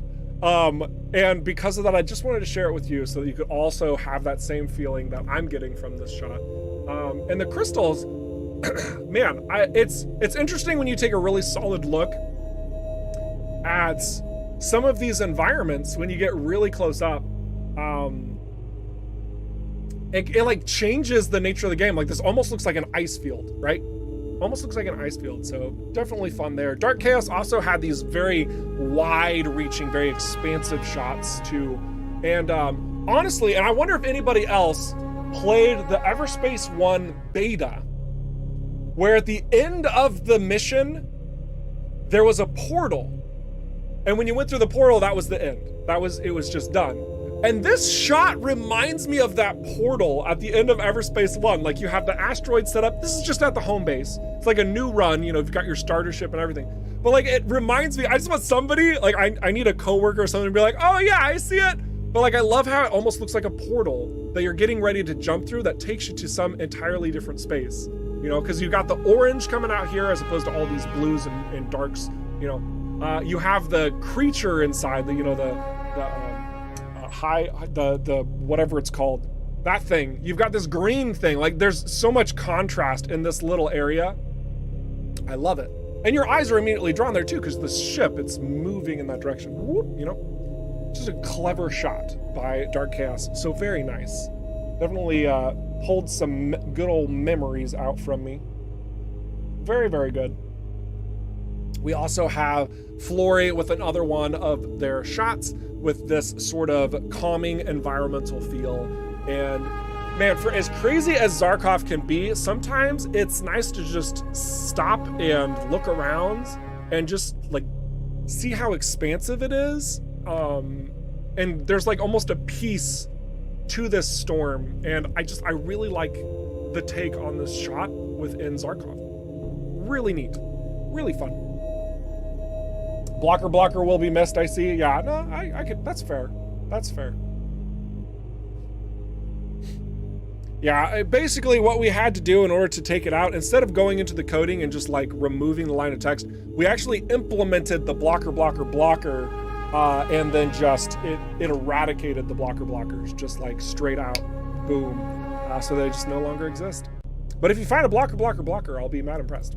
All right, next up we've got Biolopluser. What a Discord name. I think this is like they were first times trying to take shots and stuff. And I thought this one actually, like from a presentation standpoint, first time you're taking shots in the game, like dang, that's a nice color spread. There's a lot happening, but it also feels kind of controlled. Like it's not so much screaming in all directions that it's uncomfortable. I like this. Like you're getting the full breadth of color ranges here.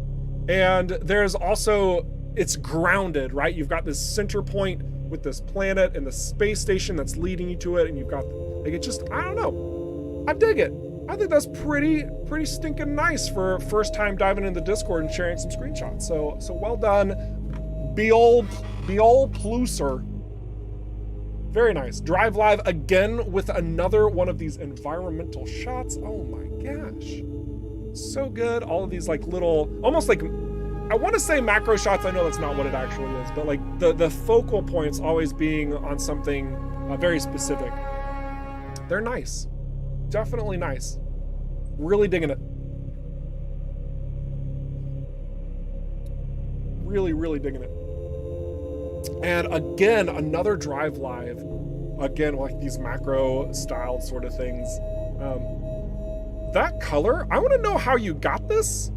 I want to know what's back there. Is it an ancient that's slowly rising from behind this asteroid that we can't quite see? And it's somehow its light source is bouncing off. Like I love that juxtapositioning of colors. And obviously orange, blue, nice contrasts. Yeah, not much else to say about this really. I just like the direction it's exploring and I want to see more of that. I want to know what else we could do with something of this nature. Dark Chaos again with another one of these overarching widespread shots. And man, it's kind of funny because this base, Alcyone Station, I don't know why, it doesn't really look that big until you actually fly up to it. I mean, the player ship is actually, I'm covering it. That's the player ship right there. That tiny little goober right there, that's the player ship. This thing is massive, it just spreads all, it like goes in different directions, in fact. Like just take an added moment of your time and go to Alcyone Station in Cedo and just like see the scale of it. It's kind of absurd, and I think that Dark Chaos did a really good job of capturing that here, and how expansive it truly is. So good stuff. Good stuff.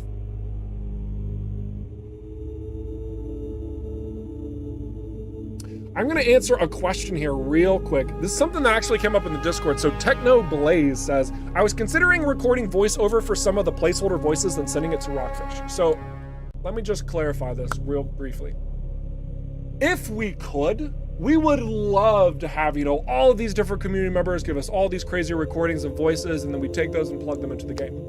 The problem is that we already have all of these rich dialogue exchanges, these wacky dialogue exchanges, these one-shots, these, whatever from all these different characters. And we also have voiceover artists who are going through and reading these both in English and in German for us. And unfortunately, as much as how cool it would be to have even these alternate voices from our community, that's extra work on top of what we're already doing. And let me tell you what, the voice work we have in EVERSPACE 2 is expansive. There are thousands upon thousands of voice lines being delivered this time around, as opposed to EVERSPACE 1, which was really not that many in comparison. Not at all.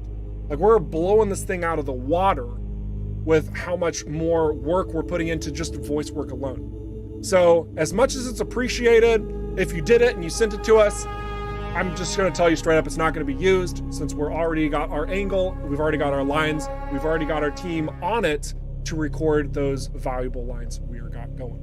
So just wanna provide that clarity. This is Ace of Blades, by the way. And I skipped one. Did I skip one? I did, I skipped one. Both of these are Ace of Blades. So don't worry about our voice work. We're working on it. That's what it comes down to. You can't supply us yours. That's just not how it works. I'm sorry. But we have Ace of Blades, who has provided 2 pretty cool shots. Ace of Blades also being pretty clever in symmetry and stuff like that. This one, it actually, I think I can say this, but this actually gives me a little bit of like the Galaxy on Fire vibe with the ship pointing upwards and you got like the light. It kind of gives that to me, honestly. But I like it. I like it a lot. I'm also curious how much damage he took from trying to arrange this shot, because that beam does hurt. Granted, it's not much. It's good. And then this one just feels like, this almost feels like a hero shot, but it's not, for a number of reasons. But like, the simplicity of approach that this shot takes, you have your ship, you have your close range to the ship, and then you have your far range. You have your foreground is the proper term, and your background, where you have something almost tangible, right? You can touch this planet, you can go to this planet, but then you have this nebula in the distance, this unknown that your eyes are locked on, like what's out there waiting for us. And I like the way that it's simply set up here. Just, it's very straightforward. Very straightforward, and it hits me in the right types of feels. Like, I want to go exploring when I see this shot.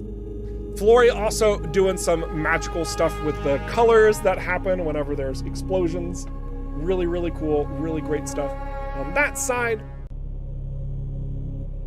And then also Dark Chaos with another expansive shot. Another one at Alcyone Station. How did I do that? That snuck in there. We shouldn't have shown that twice. But it's all good. Now, next up, and we're gonna be kind of cruising through these a little bit faster than probably what I would like, but I still need to give you all appreciation because you all are awesome. Now we are going into the fan art section where people have kind of been plugging away at their own little projects and making some stuff look freaking cool. So here is this quick highlight reel. We got this one from Intamin22, who was doing his own little photoshopping. So it's clearly not done. I wanna know how far this has come along, but you can see like these elements that are sticking out there. He's using like a painterly approach to them, but just making it pop, right? Like pulling, like it's literally bleeding over the frames. I think it's a pretty clever approach. I want to know how that's going. So Intamin, if you're out there, Intamin22, I want to see what else you've been doing with this. I want to see what else you have accomplished. Good stuff. Jay Gnarl had this, he explored this sci-fi generator thing, and he plugged in EVERSPACE. That's what he did. And so an AI created this visualization from the term EVERSPACE, which I just think is wild. An AI painted this.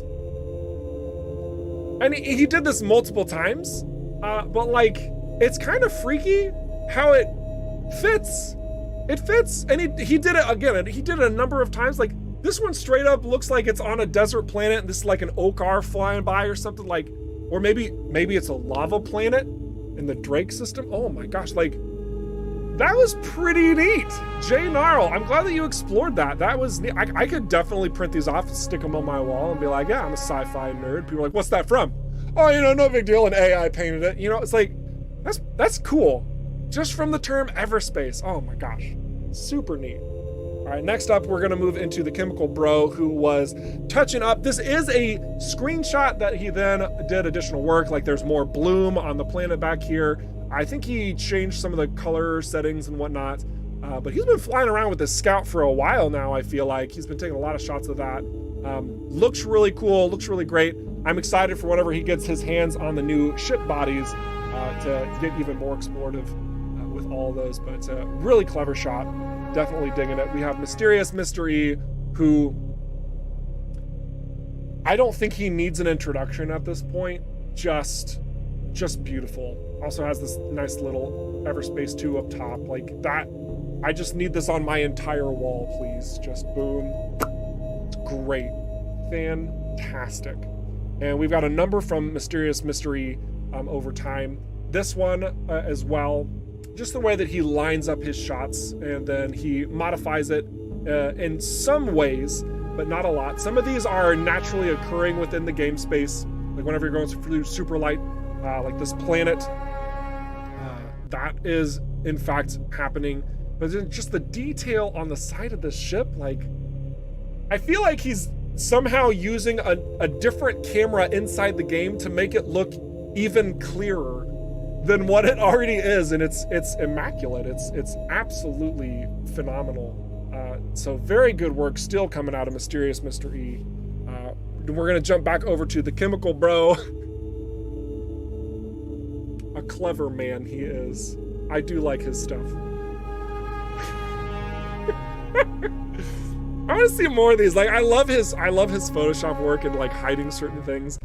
So if you guys aren't familiar with the mimicry, or mimicry, I don't even know how to pronounce it. All I know is that this is a creature that hides. It uses natural camouflage. Do you see it? Can you find it? Yeah, find the player ship. Oh my gosh, it's such a delight. Fun little games like that. Very good stuff, the Chemical Bro. Next up, we've got Mysterious Mystery once again. Where's the Vanguard? Oh no, it wasn't a Vanguard. It wasn't a Vanguard. Nope, that's not a Vanguard. I don't know where it is. Or Scout, dang it. Anyway, next up we've got Mysterious Mystery again, and just, I love how the interior of the ship looks here. Oh my gosh, and this metallic, there's gotta be some touch-ups through the coloration that happen here, but this is just, oh my gosh. Mysterious Mystery. Oh, can I just order 20 prints of each? That would be great. Very good stuff. Here's another one from Classic EVERSPACE. Classic EVERSPACE. It's like this does not, it's not supposed to have this much detail. That looks fantastic. That looks fantastic. Very well done, Mysterious Mystery. Bringing things together so well. And then we also have Drive Live.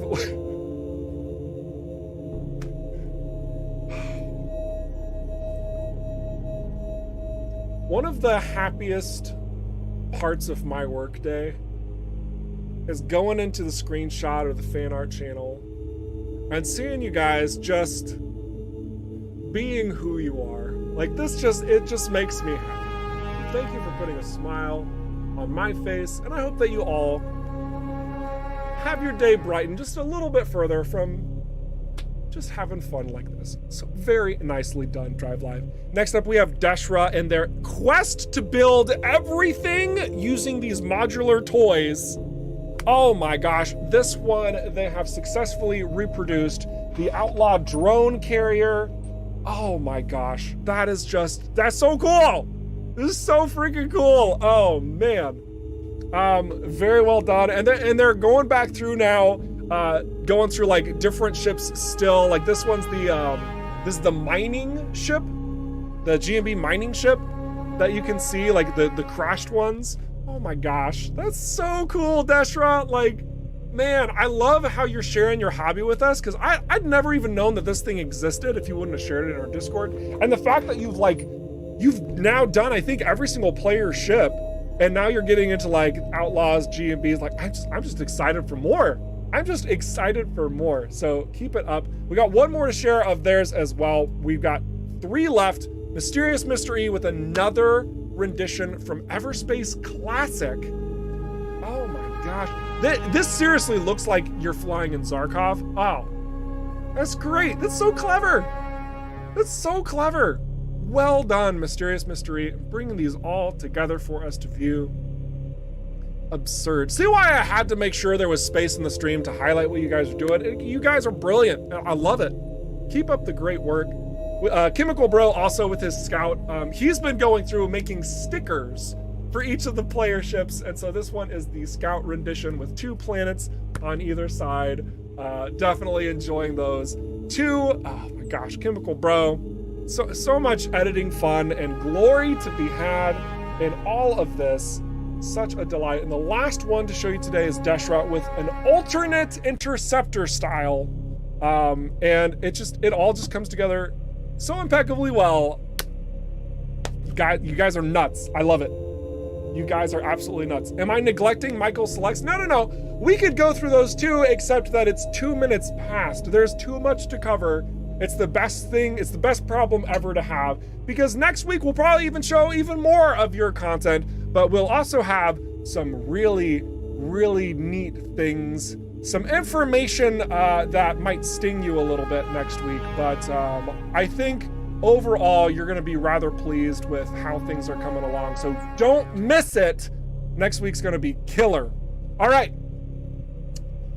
Guys, you have been absolutely awesome today. I love the questions. I know we had a couple repeat questions. Bearded Frog, obviously, everything's cool, man. But yeah, let's try and focus on asking a question once. And if I miss it, I'm sure somebody else on the team will also gather that so we can make sure it's answered. If you did ask a question and I did miss it, swing on by the Discord. There's an Ask Devs Questions channel. Drop it in there, especially if you search and make sure that the question hasn't already been asked, or you haven't checked the frequently asked questions, something like that. Make sure that you're covering that whole gambit first. All right, all of that stuff being said, you guys have been awesome. I have been Eric Schrader, your community ambassador, your guide, and your servant through all things Everspace 2. Don't stop being awesome, and we'll catch you in next week's stream with some really cool stuff. Toodles!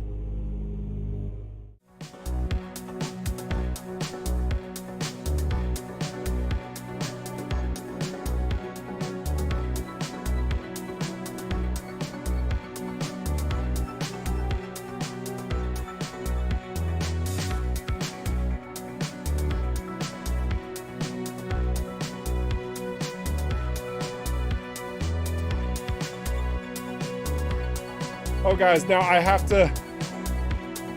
a secret. I don't want anybody to feel bad when I say this, because it's not like I make this like super crazy public or anything. But today's actually my birthday. And I wanted to share with you the images that my children drew me.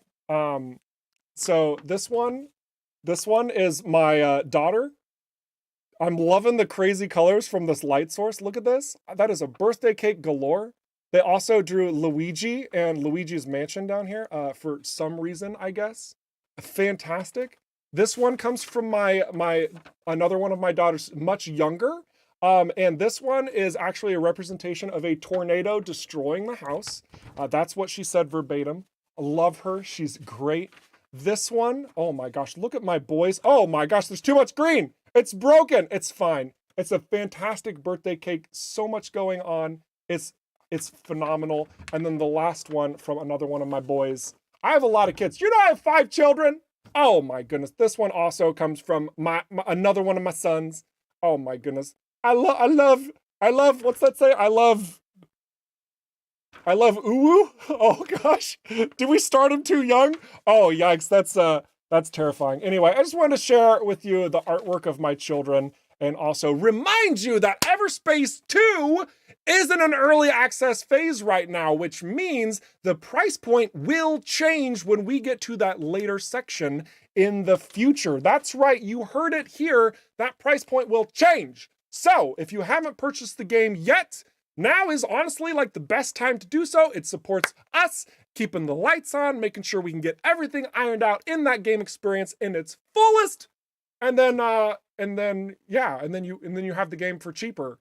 And also it means you can provide feedback on those forums and, chatting with us live, which really does go a long ways. A lot of the changes as of late, they have been implemented because of your feedback. So thank you all for helping us out. It is awesome. And I just look over the chat and it's just everything is happy birthdays. Sincerely, guys, it's great. This is the best birthday wish that I could expect, aside from the gift that my wife has given me. But otherwise, you guys mean the world. You're all amazing. All right, I'm seriously out. Toodles.